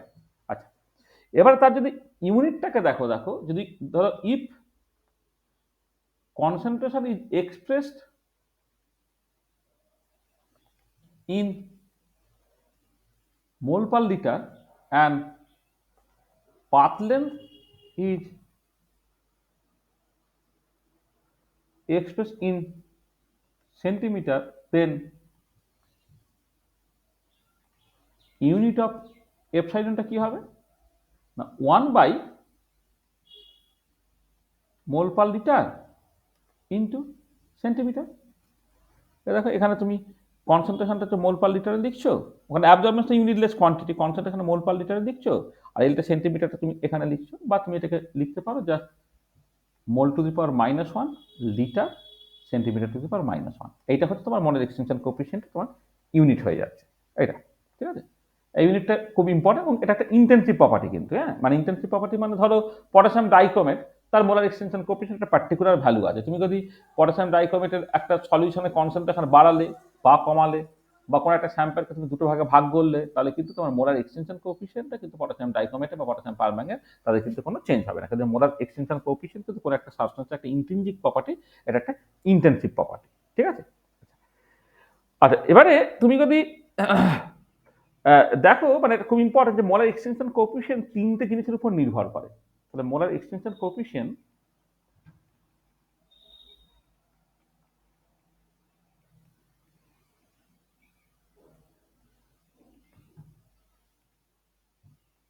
depends on three factors। এক নম্বর হচ্ছে nature of the colour absorbing species, মানে কোন কালার অ্যাবজর্বিং পিসিস তুমি ভাবছো সেইটা। মানে পটাশিয়াম ডাইক্রোমেটের যা মোলার এক্সটেনশন কোএফিসিয়েন্ট, পটাশিয়াম পারম্যাঙ্গনেটের আলাদা বা আয়োডিনের আলাদা, সেগুলো দেখবে তুমি। মানে দেখবে যেখানে পটাশিয়াম ডাইক্রোমেটের যে 400-500-500-র মতো, আর পটাশিয়াম পারম্যাঙ্গনেটের প্রায় 2000 আর কি। তাহলে ওটা পাল্টায়, তার nature of the colour absorbing pieces সেটা তোমার তার উপর নির্ভর করে। সেকেন্ডলি হচ্ছে temperature of the sample, temperature উপর নির্ভর করে। আর 3 নম্বর হচ্ছে wavelength or frequency of incident electromagnetic radiation, বা যে লাইটটা তুমি দিচ্ছ তার ওয়েভলেন্থ বা ফ্রিকোয়েন্সির উপরে নির্ভর করে। আচ্ছা, ওয়েভলেন্থ বা ফ্রিকোয়েন্সির উপরে কেমন করে নির্ভর করে? যেটা দেখতে পাওয়া যায় সেটা হচ্ছে, ধরো তুমি যদি কোনো একটা পার্টিকুলার স্যাম্পেলের মোলার এক্সটেনশন কোএফিসিয়েন্টকে তুমি ধরো ওয়েভলেন্থের রেসপেক্টে প্লট করো, তাহলে একটা টিপিক্যাল ছবি হচ্ছে তোমার এরকম দেখতে একটা ছবি হয়। তাহলে পরিষ্কার তুমি বুঝতে পারছো একটা পার্টিকুলার ওয়েভলেন্থ আছে, যে ওয়েভলেন্থ হচ্ছে মোলার এক্সটেনশন কোএফিসিয়েন্টটা ম্যাক্সিমাম, তাকে বলা হচ্ছে ল্যামডা ম্যাক্স। তার মানে there is a wavelength at which molar extinction coefficient of a particular color absorbing species is maximum. This is known as but this is called lambda max. তাহলে যদি আমি মানে molar extension coefficient মানে কোনো একটা particular স্যাম্পেলে তো potassium dichromate নিয়েছো, করে সেটাকে তুমি স্ক্যান করছো একটা পার্টিকুলার কনসেন্ট্রেশনে পটাশিয়াম ডাইক্রোমেট সলিউশন নিয়ে বিভিন্ন ওয়েভলেন্থে তার অ্যাবজর্বেন্সটাকে মাপছো ধরো, হ্যাঁ, করে যদি তুমি দেখো তাহলে দেখবে যে তোমার সকল মানে আমি ওই যে মানে এখান থেকে আসলে অন্য একটা ছবি পরে আঁকবো, যে অ্যাবজর্বেন্স যেহেতু এপসাইলন ইনটু সিএল, তাহলে কনসেন্ট্রেশন এবং পাথ লেন্থ যদি তুমি ফিক্সড করে দাও, তাহলে অ্যাবজর্বেন্স সেইটা প্লট করা আর মোলার এক্সটেনশন কোএফিসিয়েন্টটা প্লট করা একই। মানে এখানে সি আর এল কিন্তু তোমার ফিক্সড, মানে কনসেন্ট্রেশন পাথ লেন্থ যদি তুমি ফিক্স করে দাও, তাহলে molar extension coefficient versus lambda plot করলে ওটা একটা ম্যাক্সিমা দিয়ে যাচ্ছে, এবং যে ওয়েভলেন্থ এই ম্যাক্সিমাটা পাচ্ছ সেটাই হচ্ছে তোমার বেসিক্যালি ল্যাম্বডা ম্যাক্স। এটা এটা ঠিক আছে। এবং এইটাকে অনেক সময় মানে দেখো কনসেপ্ট এখানে পাথ লেন্থ ফিক্স করে দিলে অ্যাবজর্বেন্স যেমন করে ভ্যারি করবে, তোমার মোলার এক্সটেনশন কোএফিসিয়েন্ট তো সে একই রকম ভাবে ভ্যারি করবে, তাই না? সেখানে এখানে তুমি ওয়াই অ্যাক্সিস বরাবর মোলার এক্সটেনশন কোএফিসিয়েন্টও প্লট করতে পারো, অ্যাবজর্বেন্সও প্লট করতে পারো। বাসের ল্যাম্বডা যখন প্লট করছে, যে ওয়েভলেন্থে এপসাইলনটা ম্যাক্সিমাম সেই ওয়েভলেন্থই অ্যাবজর্বেন্সটা ম্যাক্সিমাম হবে, এবং সেই ল্যাম্বডা ম্যাক্সটা, এই ল্যাম্বডা ম্যাক্সটা খুব ইম্পর্টেন্ট। অ্যাকচুয়ালি যখন তুমি ওই ল্যাম্বার্ট বিয়াসলার ভেরিফিকেশন আর প্র্যাকটিক্যালটা করবে, প্র্যাকটিক্যাল করার সময় তোমাকে কিন্তু মাথায় রাখতে হচ্ছে যে তোমার ওই ধরো পটাশিয়াম ডাইক্রোমেট তার একটা ল্যাম্বডা ম্যাক্স আছে, তুমি এক্সপেরিমেন্টে সেই ল্যাম্বডা ম্যাক্সে করবে, বা পটাশিয়াম পারম্যাঙ্গানেট একটা ল্যাম্বডা ম্যাক্স আছে, সেই ল্যাম্বডা ম্যাক্সে তুমি তার এক্সপেরিমেন্টটাকে করবে। বা আয়রন ধরো ওই পার ডাইসালফেট আয়োডাইড কাইনেটিক্স আছে, যেখানে আয়োডিন লিবারেটেড হচ্ছে, সেই আয়োডিনের কনসেন্ট্রেশন তুমি বেসিক্যালি ল্যাম্বডা ম্যাক্সে মেজার করবে। হ্যাঁ, এখানে ল্যাম্বডা ম্যাক্স কিন্তু একটা ইম্পর্টেন্ট রোল প্লে করছে। তো দেখো তাহলে তিনটে ইম্পর্টেন্ট টার্মস আমি এখানে ইন্ট্রোডিউস করলাম, একটা ট্রান্সমিটেন্স, একটা হচ্ছে অ্যাবজর্বেন্স অর অপটিক্যাল ডেন্সিটি, আর হচ্ছে মোলার এক্সটেনশন কোএফিসিয়েন্ট। এবারে ফিরে আসি, সেটা হচ্ছে যে এই যে তোমার most popular form of the Lambert Beer's law. এবার ল্যাম্বার্ট বিয়াস লটাকে একটুখানি তোমাকে দেখতে হবে। তো ল্যাম্বার্ট, স্যার হ্যাঁ বলো। স্যার এই ল্যামডা ম্যাক্সেই ওটা করতে হবে, ওটার কারণটা কি মানে কারণ এরর কম হওয়ার জন্য? না, মানে ব্যাপারটা কি জানো তো, প্রথম কথা হচ্ছে যে ল্যাম্বডা ম্যাক্স থেকে যদি অনেকটা দূরে চলে যায়, তাহলে তো সে অ্যাবজর্বই করবে না। তা তোমার এক্স্যাক্টলি ল্যাম্বডা ম্যাক্সটা যদি তুমি না পারো, তার পাশাপাশি একটা কিছু তো করতে হবে তোমাকে। মানে ধরো আমি কথার কথা বলছি যে ধরো পটাশিয়াম ডাইক্রোমেটের ল্যাম্বডা ম্যাক্সটা 475 ন্যানোমিটার, ঠিক আছে?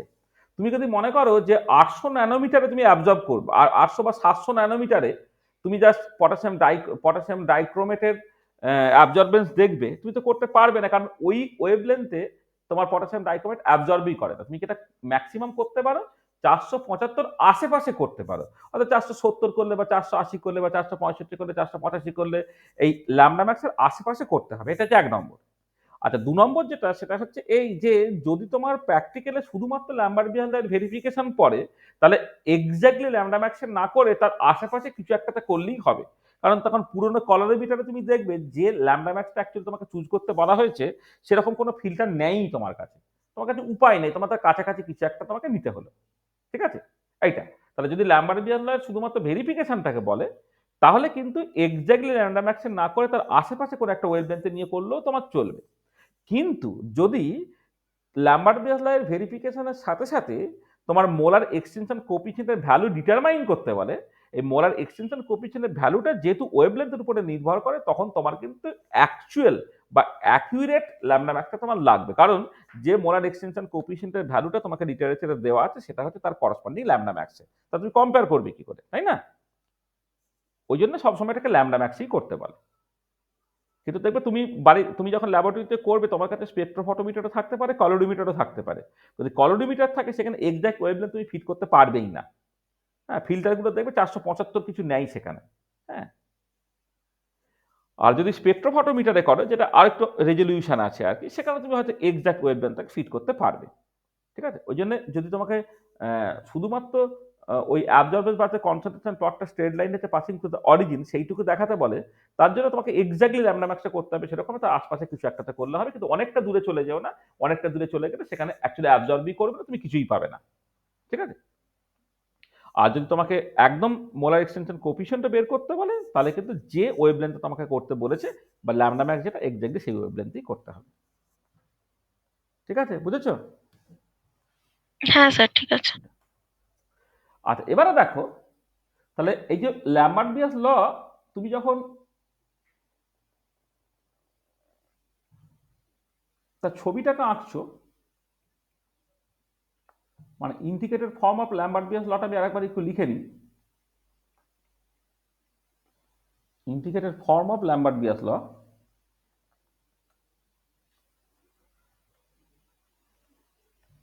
Form of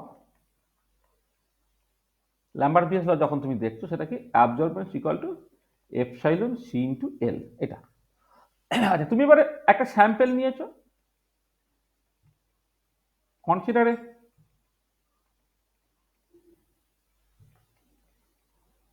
particular sample potassium dichromate বা পটাশিয়াম পারম্যাঙ্গানেট, একটা পার্টিকুলার স্যাম্পল তুমি নিয়েছো, particular sample of, consider a homogeneous solution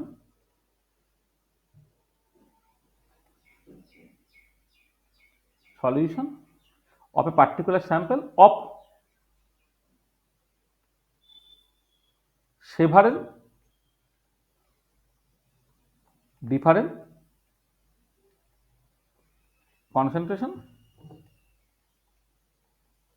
fixed, মানে path length is fixed, এখানে তোমার path lengthটা ফিক্স করে দেওয়া হচ্ছে,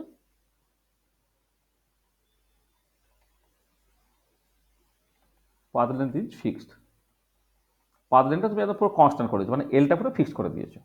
আর পার্টিকুলার স্যাম্পল মানে এপসাইলন অটোমেটিক্যালি ফিক্সড হয়ে যাচ্ছে। তার মানে এটা দাঁড়াচ্ছে যে তুমি ধরো পটাশিয়াম ডাইক্রোমেটই নিয়েছো, বা পটাশিয়াম মানে ল্যাবরেটরিতে যেটা করা হয় আইদার পটাশিয়াম পারম্যাঙ্গানেট দিয়ে করা হয় অথবা পটাশিয়াম ডাইক্রোমেট দিয়ে করা হয়। পটাশিয়াম ডাইক্রোমেটের কতগুলো ডিফারেন্ট কনসেন্ট্রেশন সলিউশন বানিয়ে নাও, C1, C2, C3 এইরকম করে, আর তাদের অ্যাবজর্বেন্সগুলো ধরে নাও তোমার A1, A2, A3 dot dot করে, এটা। এবারে তুমি এই অ্যাবজর্বেন্স ভার্সেস কনসেন্ট্রেশন প্লট করো। দেখবে আগে যে সমস্ত যন্ত্রগুলো ছিল সেখানে না ট্রান্সমিটেন্স মেজার করা যেত, অ্যাবজর্বেন্স মেজার করা যেত না। তখন তোমাকে ওই 2 - লগ দিয়ে করে অ্যাবজর্বেন্স বের করে নিতে হতো। কিন্তু এখন যে যন্ত্রগুলো আছে সব ক্ষেত্রে ডিরেক্টলি অ্যাবজর্বেন্সও মাপার স্কোপ আছে। সেখানে তুমি ওই মানে পটাশিয়াম ডাইক্রোমেটই যদি তুমি কনসিডার করো, তার কতগুলো ডিফারেন্ট কনসেন্ট্রেশনে পটাশিয়াম ডাইক্রোমেট সলিউশন বানিয়ে নিলে। হ্যাঁ, এবারে এগুলো কনসেন্ট্রেশন করে অ্যাকুরেট হওয়া দরকার। অ্যাকুরেট হওয়ার জন্য তোমাকে আইদার প্রাইমারি স্ট্যান্ডার্ড ব্যবহার করতে হচ্ছে অথবা পটাশিয়াম পারম্যাঙ্গানেট যদি ব্যবহার করো, তাহলে সেইটাকে তোমার স্ট্যান্ডার্ডাইজ করে অ্যাকচুয়াল কনসেন্ট্রেশনটাকে বের করে নিতে হচ্ছে, করে প্রপার ডাইলিউশন করে কতগুলো ডিফারেন্ট ফিক্স কনসেন্ট্রেশনে সলিউশন তুমি বানিয়ে নিলে। একটা পার্টিকুলার কিউবেট ইউজ করে, যে পার্টিকুলার কিউবেটের জন্য পাথ লেন্থটা ফিক্সড হয়ে আছে, মানে এলটা তোমার ফিক্সড হয়ে আছে। এবার অ্যাবজর্বের ভার্সেস কনসেন্ট্রেশন তুমি প্লট করো, তাহলে তুমি দেখতে পাবে যে এটা একটা স্ট্রেট লাইন হচ্ছে তোমার পাসিং থ্রু দ্য অরিজিন। মানে তাহলে যখন কনসেন্ট্রেশনটা C1 তখন অ্যাবজর্বেন্স A1, কনসেন্ট্রেশন যখন C2 তখন অ্যাবজর্বেন্স হচ্ছে A2। তার মানে এখানে কি হচ্ছে, কতগুলো এই পয়েন্ট তুমি পাচ্ছ, এই পয়েন্ট, এই পয়েন্ট, এই পয়েন্ট, এই পয়েন্ট, এই পয়েন্ট, এই পয়েন্ট, তাহলে এই পয়েন্টগুলো তুমি পেলে, এই পয়েন্টগুলোকে তুমি প্লট করলে করে একটা হলো। তার মানে যে প্রথম কথা হচ্ছে যে যদি এমন হয় যে if absorbance versus concentration plot is a straight line passing through the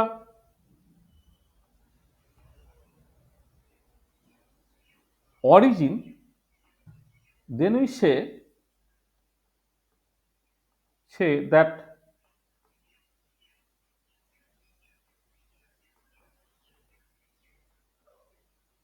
Lambert-Beer's law, or more precisely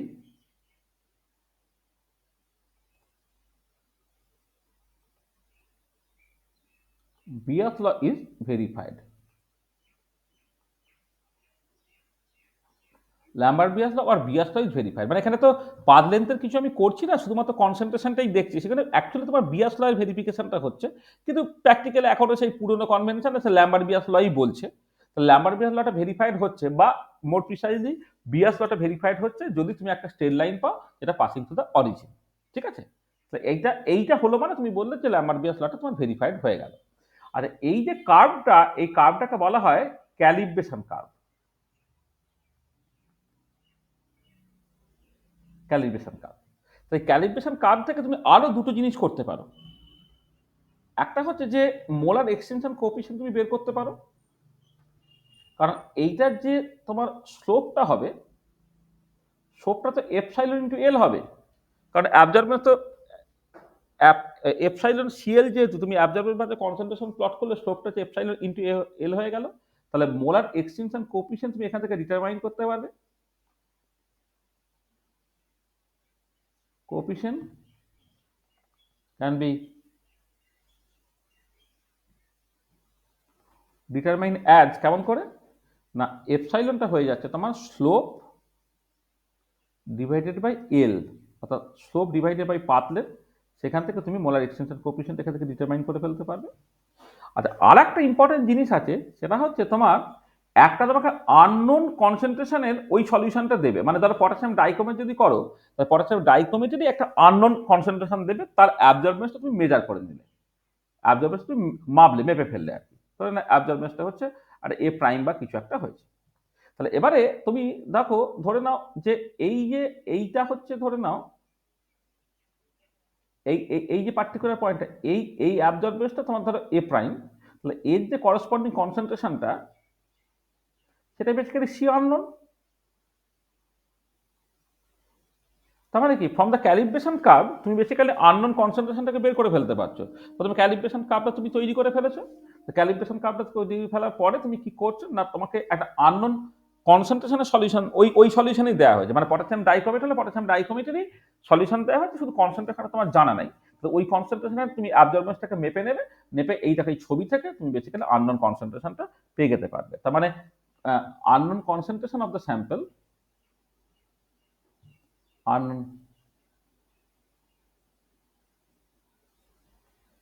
concentration বা concentration of the unknown sample, এভাবে বলা ভালো। মানে আননোন কনসেন্ট্রেশন না বলে concentration of the unknown sample,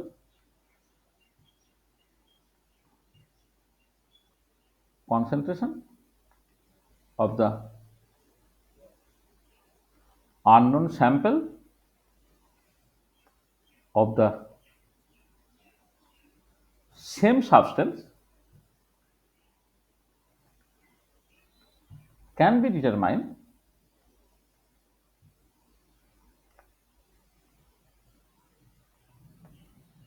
from this calibration curve.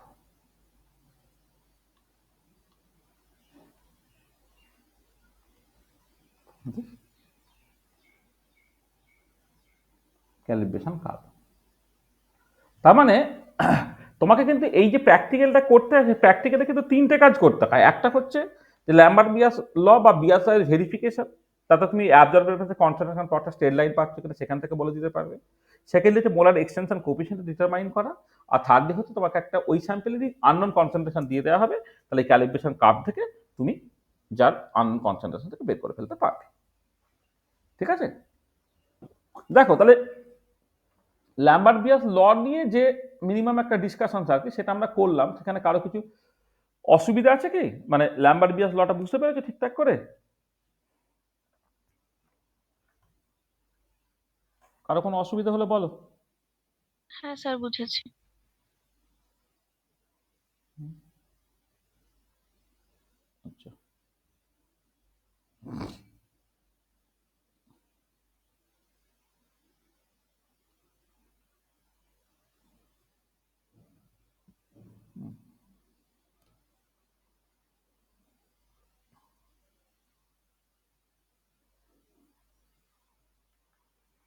বোঝা গেল?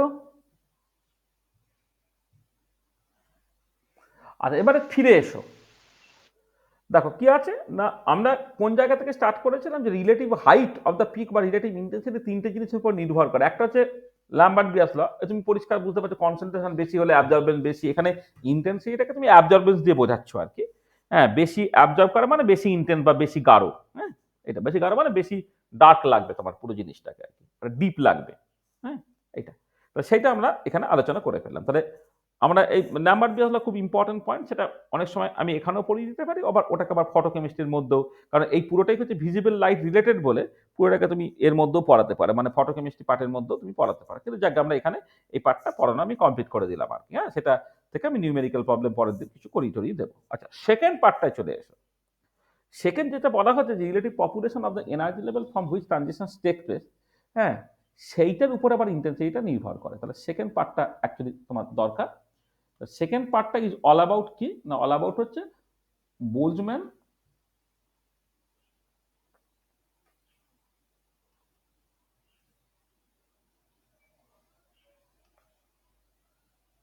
Distribution law.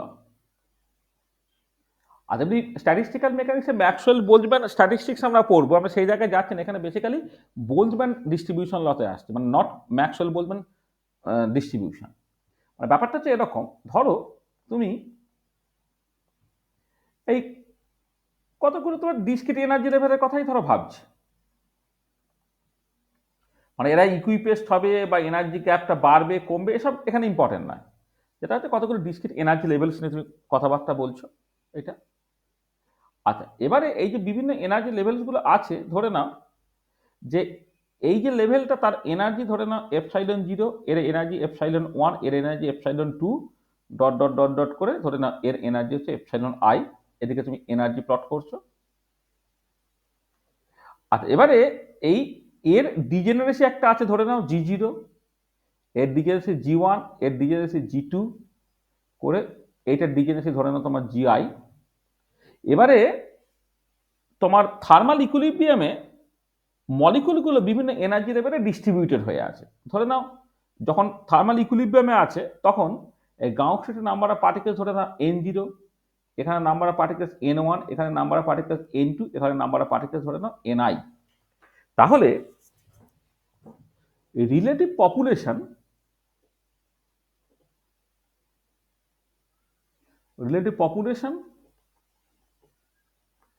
of the energy levels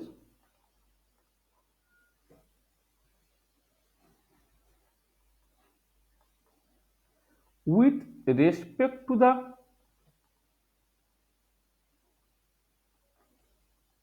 ground level, relative population of the energy level with respect to the ground level is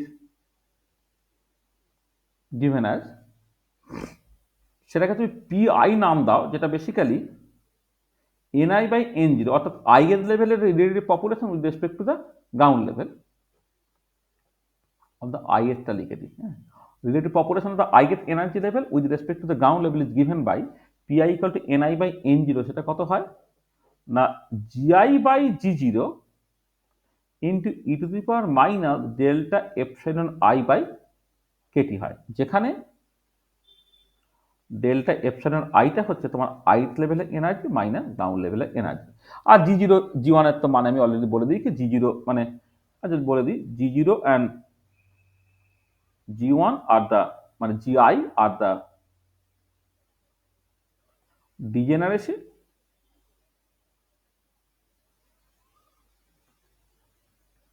of the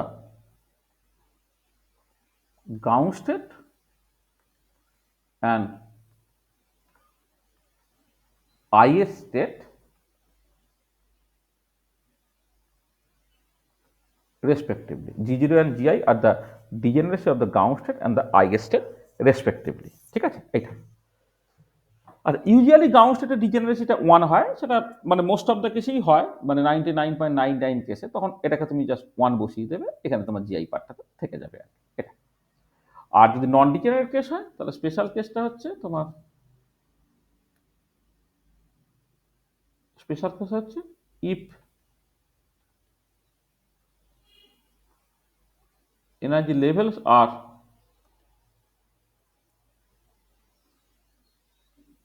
non-degenerate, then relative population of the ith level with respect to the ground level, সেটা তুমি লিখতে পারবে যা শুধুমাত্র e to the power minus delta epsilon I by kt, ঠিক আছে? এইটাই হচ্ছে তোমার বোলম্যান ডিস্ট্রিবিউশন ফর্মুলা, এই যে ইকুয়েশনটা বা এই যে ইকুয়েশন, এটাই হচ্ছে তোমার বোলম্যান ডিস্ট্রিবিউশন ফর্মুলা, ঠিক আছে? আচ্ছা, এবারে মানে এই বোলম্যান ডিস্ট্রিবিউশন ফর্মুলা তোমায় বলে দিল যে গ্রাউন্ড লেভেলের রেসপেক্ট এক্সাইটেড স্টেটগুলোর পপুলেশন তোমার কেমন হবে।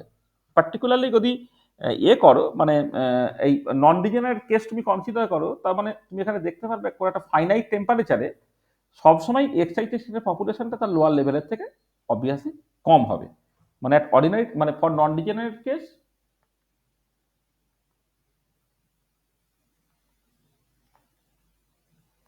non-degenerate, D-E-G-N-E, হ্যাঁ, for non-degenerate case ground state is most populated at finite temperature, ground levelটাই finite temperature most populated হয়ে যাবে, relative population decreases with increase in energy, এটা। এবার as temperature increases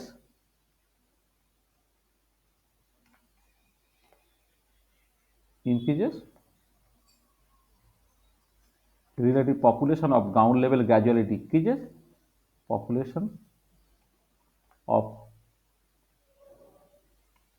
ground level gradually decreases, and that of excited level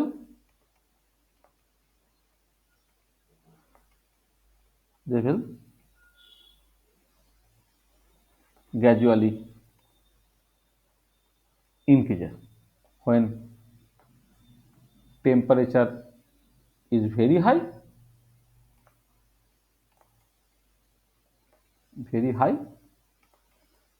then all energy levels will be equally populated. All energy levels will be equally populated, ঠিক আছে? এটা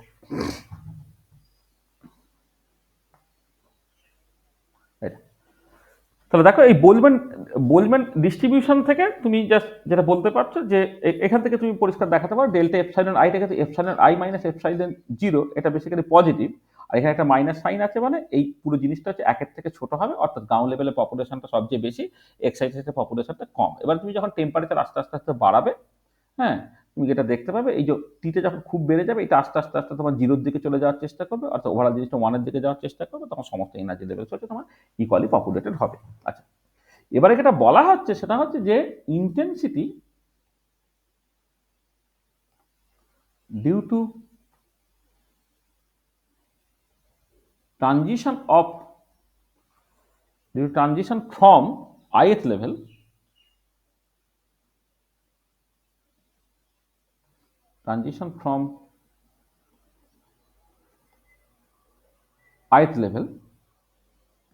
I, ধরো I আমি বললাম, এটা basically proportional to PI, বা or intensity that occurs due to transition from ith level, this is actually proportional to তোমার এই GI by G0 e to the power minus delta epsilon I by kt, এইটা।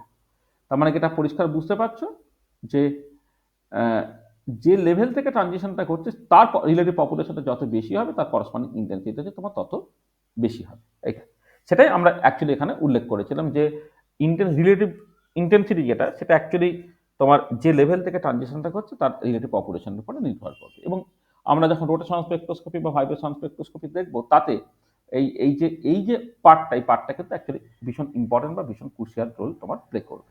ঠিক আছে, তার মানে আমি ব্যাকগ্রাউন্ডটা বলে দিলাম। এবারে যখন করেসপন্ডিং স্পেকট্রোস্কোপিটাকে পড়বো দেখবে এই লজিকটাকে কাজে লাগিয়ে আমি অ্যাকচুয়ালি এটাকে করছি। এটা ঠিক আছে, বোঝা গেল?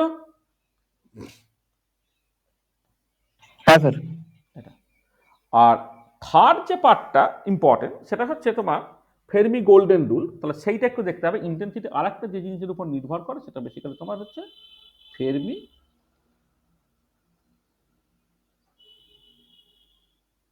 Golden rule. আচ্ছা, ধরো তোমার আমি দুটো এনার্জি লেভেলের মধ্যে ট্রানজিশনটাকে কনসিডার করছি। Let us consider transition from quantum state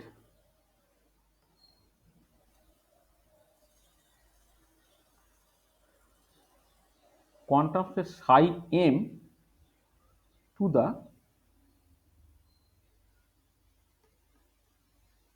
quantum state psi n।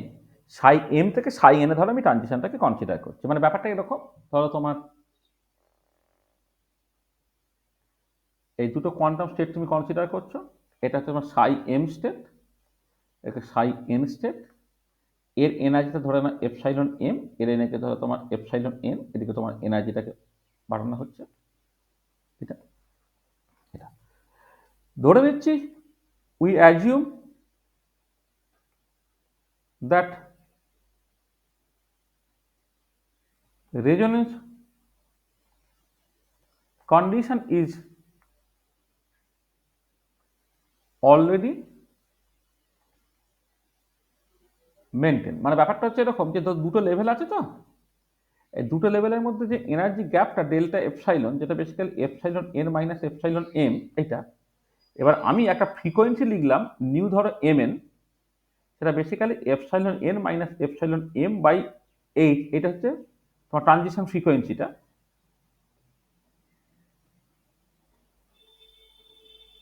ফ্রিকোয়েন্সিটা এবার আমি একটা রো নিউ mn বলে টার্ম ডিফাইন করছি। এটা বেসিক্যালি হচ্ছে তোমার ফোটন ডেনসিটি। হ্যাঁ, মানে ডেনসিটি অফ ফোটনস বা লাইট বলতে পারো, density of photons of frequency new mn, বা ডেনসিটি অফ ফোটন না, ডেনসিটি অফ লাইটই লিখছি, density of light off frequency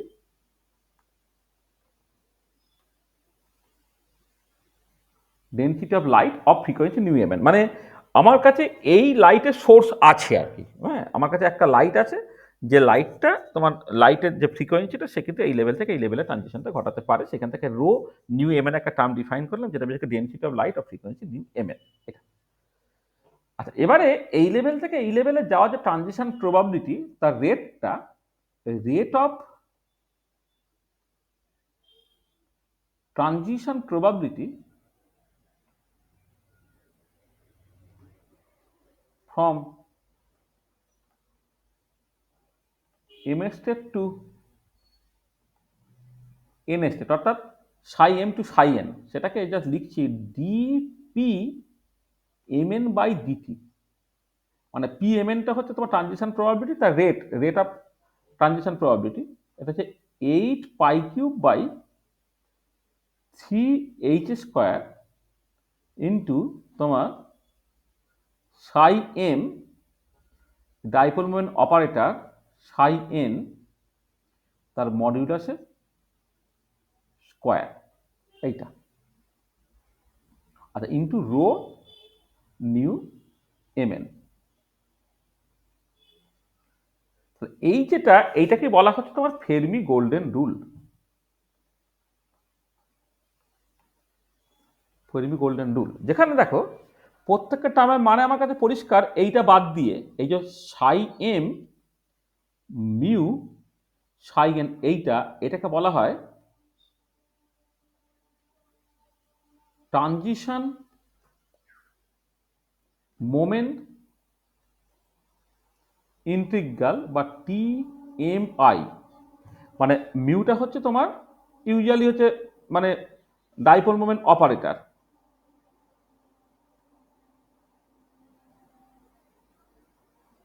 dipole moment operator মানে ব্যাপারটা দেখো যে এমএসসি থেকে এনএসসি তে গেলে ডাইপোল মোমেন্টের যে চেঞ্জটা হচ্ছে সেটাই হচ্ছে ট্রানজিশন মোমেন্ট ইন্টিগ্রাল, এটা সাই এম মিউ সাই এম। আচ্ছা এবারে কিন্তু দেখো যদি এরকম হয় যে if Sai M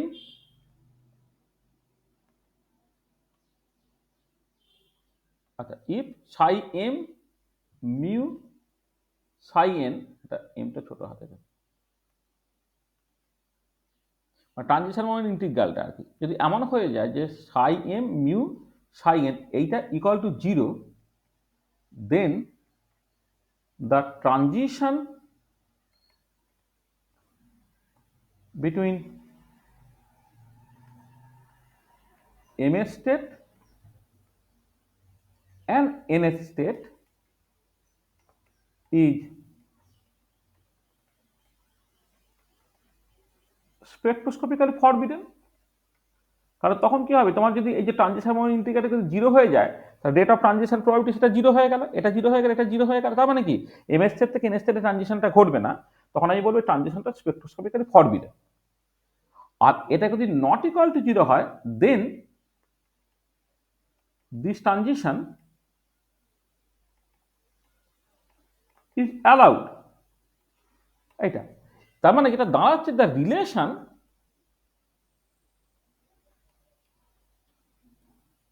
between the quantum numbers of the MS state and NS state for which mu mn যেটা অর্থাৎ psi m mu psi n not equal to 0 gives the selection rule for the transition। মানে দেখো তাহলে যে কোনো level থেকে যে কোনো লেভেলে ট্রানজিশন ঘটবে না, তাহলে কোনো একটা পার্টিকুলার কোয়ান্টাম স্টেট থেকে একটা পার্টিকুলার কোয়ান্টাম স্টেটে ট্রানজিশনটা ঘটবে। সেই তাহলে ইনিশিয়াল যে স্টেটটা তার কোয়ান্টাম নাম্বার ও ফাইনাল স্টেট যে কোয়ান্টাম নাম্বার তাদের যে সম্পর্কটা সেটাই তোমার বেসিক্যালি সিলেকশন রুল দেবে, the relation between the quantum numbers of the MS state and the NS state for which transition moment not equal to 0 gives the selection rule for the transition. এটা আর ইন্টেন্সিটিটা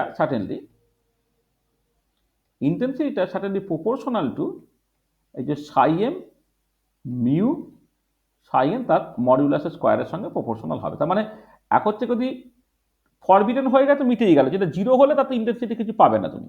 যদি allowed হয়ে যায় তাহলে কোন একটা certain level থেকে আরেকটা লেভেলে যত মানে রেট অফ ট্রানজিশন প্রবাবিলিটি যত বেশি হবে বা ট্রানজিশন মোমেন্ট ইন্টিগ্রালটা যত বেশি হবে সেটা তত বেশি ইন্টেন্স হবে। এটা তাহলে দেখো তাহলে এই যে ফেরমি গোল্ডেন রুলটা সেটা basically basis of selection rule দিচ্ছে। ধরো আমি যদি এরকম করি, ধরো rotational spectroscopy as for example, ধরো তুমি rotational spectroscopy or microwave spectroscopy ধরো বলছো,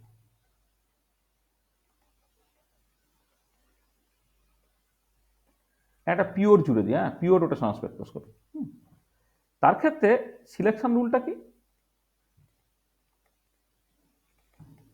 ডেল্টা যেটা হচ্ছে তোমার +-1, অর্থাৎ যে দুটো মানে রোটেশনাল কোয়ান্টাম নাম্বার হচ্ছে যে দিয়ে রিপ্রেজেন্ট করা হচ্ছে, পাশাপাশি দুটো লেভেলের মধ্যে ট্রানজিশনটা ঘটবে, 0 থেকে 1, 1 থেকে 2, 2 থেকে 3 এই ট্রানজিশনটা গুলো ঘটবে, কিন্তু 0 থেকে 2 সরাসরি হতে পারবে না। ঠিক আছে, তাহলে পিওর রোটেশনাল স্পেকট্রোস্কোপি মাইক্রো স্পেকট্রোস্কোপিতে সিলেকশন রুল হচ্ছে এইটা। আবার যদি ফর রোটেশনাল রামান স্পেকট্রোস্কোপি তুমি দেখো, পিওর রোটেশনাল স্পেকট্রোস্কোপি আর রামান স্পেকট্রোস্কোপি আলাদা কিন্তু, হ্যাঁ। For rotational Raman spectroscopy selection রুলটা হচ্ছে ডেল্টা যেটা না +-2 হয় তোমার, এইটা। আবার যখন আইআর স্পেকট্রোস্কোপি করবো, ধরো ভাইব্রেশনাল স্পেকট্রোস্কোপি, স্যার একবার আগের পেজটা দেখাবেন। হ্যাঁ দেখো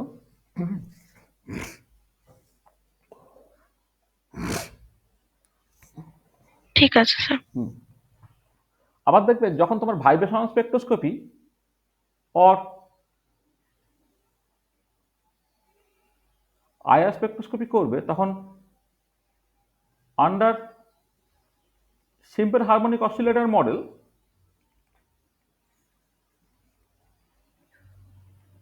সিলেকশন রুলটা হয় হচ্ছে delta V equal to plus minus 1, আর under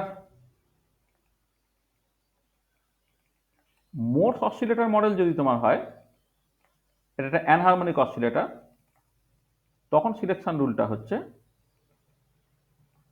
delta V equal to plus minus 1 plus minus 2 plus minus 3 dot dot dot.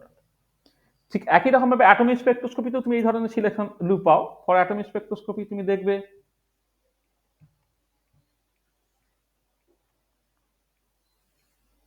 Atomic স্পেকট্রোস্কোপিতে মনে আছে ডেল্টা এন, যেটা এনটা হচ্ছে principal quantum number, can have any integer value, can have any integral value, মানে N equal to 5 থেকে 1ও আসতে পারে, 4 থেকে 1ও আসতে পারে, 3 থেকে 1ও আসতে পারে, ইত্যাদি ইত্যাদি। আচ্ছা, ডেল্টা এলটা নিশ্চয়ই মনে আছে, এটা প্লাস মাইনাস 1 হতে হয়, হ্যাঁ। আর ডেল্টা এম এলটা হচ্ছে 0 প্লাস মাইনাস 1 হতে হয়, আর ডেল্টা এম এসটা হচ্ছে তোমার বেসিক্যালি 0 হতে হয়। এই 4টে কোয়ান্টাম নাম্বার থাকে, এন, এল, এম এল, এম এস। এইগুলো দিয়ে তুমি ওভারঅল সিলেকশন রুলটাকে পাচ্ছ, ইত্যাদি ইত্যাদি আর কি, মানে এক্সেট্রা। এইভাবে দেখো, জাস্ট এই সিলেকশন রুলের বেসিসটা কিন্তু বেসিক্যালি তোমার ফেরমি গোল্ডেন রুল। ফেরমি গোল্ডেন রুল তোমাকে বেসিক্যালি সিলেকশন রুলটাকে দেবে। তাহলে এই সিলেকশন রুলটা তুমি বের করতে পারছো, আর যখন তুমি বুঝতে পারলে ওটা অ্যাকচুয়ালি ট্রানজিশনটা অ্যাকচুয়ালি ঘটছে, তখন হচ্ছে তোমাকে ওই ইন্টেন্সিটিটা অ্যাকচুয়ালি ট্রানজিশন প্রবাবিলিটি স্কোয়ারের সঙ্গে প্রপোর্শনাল হবে। তুমি দেখবে পরবর্তীকালে যখন এই অ্যানহারমোনিক অসিলেটর মডেল তুমি করছো, তো V equal to plus minus 1 plus minus 2 সব ভ্যালিড, মানে কি? ধরো ভি ইকুয়াল টু 0 থেকে 1এও যেমন ট্রানজিশন করতে পারে, ভি ইকুয়াল টু 0 থেকে 2তেও ট্রানজিশন করতে পারে। তাহলে 0 থেকে 1-এ, 0 থেকে 2-তে, তাহলে যে লেভেল থেকে ট্রানজিশনটা করছে সেটা দুজনের ক্ষেত্রে একই। কেন এর আগে যেটা আমি বললাম রিলেটিভ পপুলেশন, সেটা দুজনের ক্ষেত্রে একই হলো, কিন্তু ভি ইকুয়াল টু 0 থেকে 1-এ ট্রানজিশন আর 0 থেকে 2-তে ট্রানজিশন, যদি তুমি দেখো তার 0 থেকে 1-এর ট্রানজিশনের জন্য ইন্টেন্সিটি অনেক বেশি হবে জানলে 0 থেকে 2 ট্রানজিশন। তার কারণটা হচ্ছে 0 থেকে 1-এ ট্রানজিশনের জন্য যে রেট অফ ট্রানজিশন প্রবাবিলিটিটা, সেটা হচ্ছে অনেক বেশি, আর 0 থেকে 2-তে ট্রানজিশনের জন্য রেট অফ ট্রানজিশন প্রবাবিলিটি কিন্তু বেশ কম হচ্ছে সেটা। তাহলে এই ফ্যাক্টরটা কিন্তু অনেক ক্ষেত্রে ভীষণ ভীষণ ইম্পর্টেন্ট, পার্টিকুলারলি সিলেকশন রুলের ডেরিভেশনের জন্য কিন্তু এটা খুব ইম্পর্টেন্ট। এবং এই যে ফেরমি গোল্ডেন রুলের যে ডেরিভেশনটা, এইটা কিন্তু তোমাকে ওই যেটা linear perturbation theory, time dependent perturbation theory, সেই টাইম ডিপেন্ডেন্ট পার্টারবেশন থিওরি করেই কিন্তু এই জায়গাটা তোমাকে দেখতে হবে, ঠিক আছে? তো দেখো, তাহলে আমরা বেশ কিছুটা পার্ট বললাম, হ্যাঁ। তাহলে আমরা একটা স্পেকটা যখন দেখছি, তখন আমি ওই রিলেটিভ ইন্টেন্সিটিটা পর্যন্ত আমরা বললাম। তাহলে এখন একটা জিনিস আমাদের বাকি রয়ে গেল, সেটা হচ্ছে যে সেটা আমরা নেক্সট ক্লাসে করব। তাহলে নেক্সট ক্লাসে আজকে এটা আর হবে না। নেক্সট ক্লাসে আমরা যে কাজটাকে করব সেটা হচ্ছে যে তোমার এই width of a spectra, width of a spectral line, or এটা তুমি বলতে পারো broadening of a spectral line. Width of a spectral line বা broadening of a spectral line, এইটা আমরা নেক্সট দিন আলোচনা করব। এখানে তো আমরা দেখবো যে এক্ষেত্রে তোমার 3 রকমের ব্রডেনিং খুব ইম্পর্টেন্ট। একটা হচ্ছে তোমার কলিশনাল ব্রডেনিং, একটা হচ্ছে তোমার ডপলার ব্রডেনিং,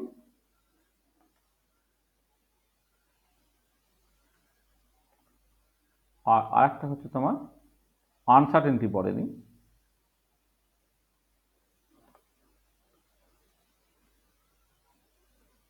এই 3টে জিনিস আমরা নেক্সট দিনে একটা ক্লাসের মধ্যে পুরো জিনিসটাকে আলোচনা করি। এখানে খুব ইম্পর্টেন্ট জিনিস, লাইন উইথ এবং line shape.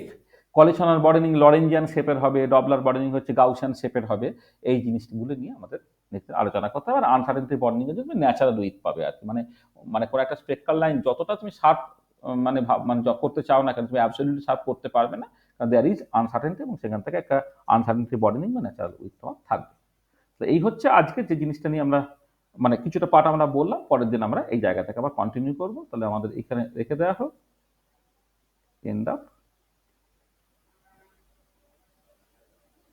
End of lecture 3। তাহলে বলো, কারো যদি কিছু অসুবিধা থাকে বলো, সব বুঝতে টুঝতে পেরেছো কিনা?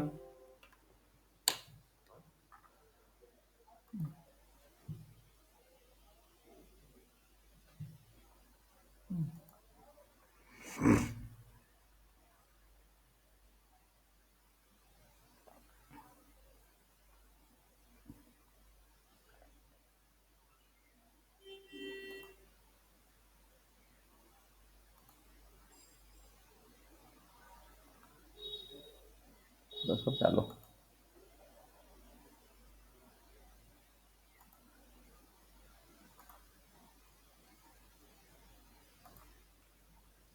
হয়ে গেছে রে বাবা। হ্যাঁ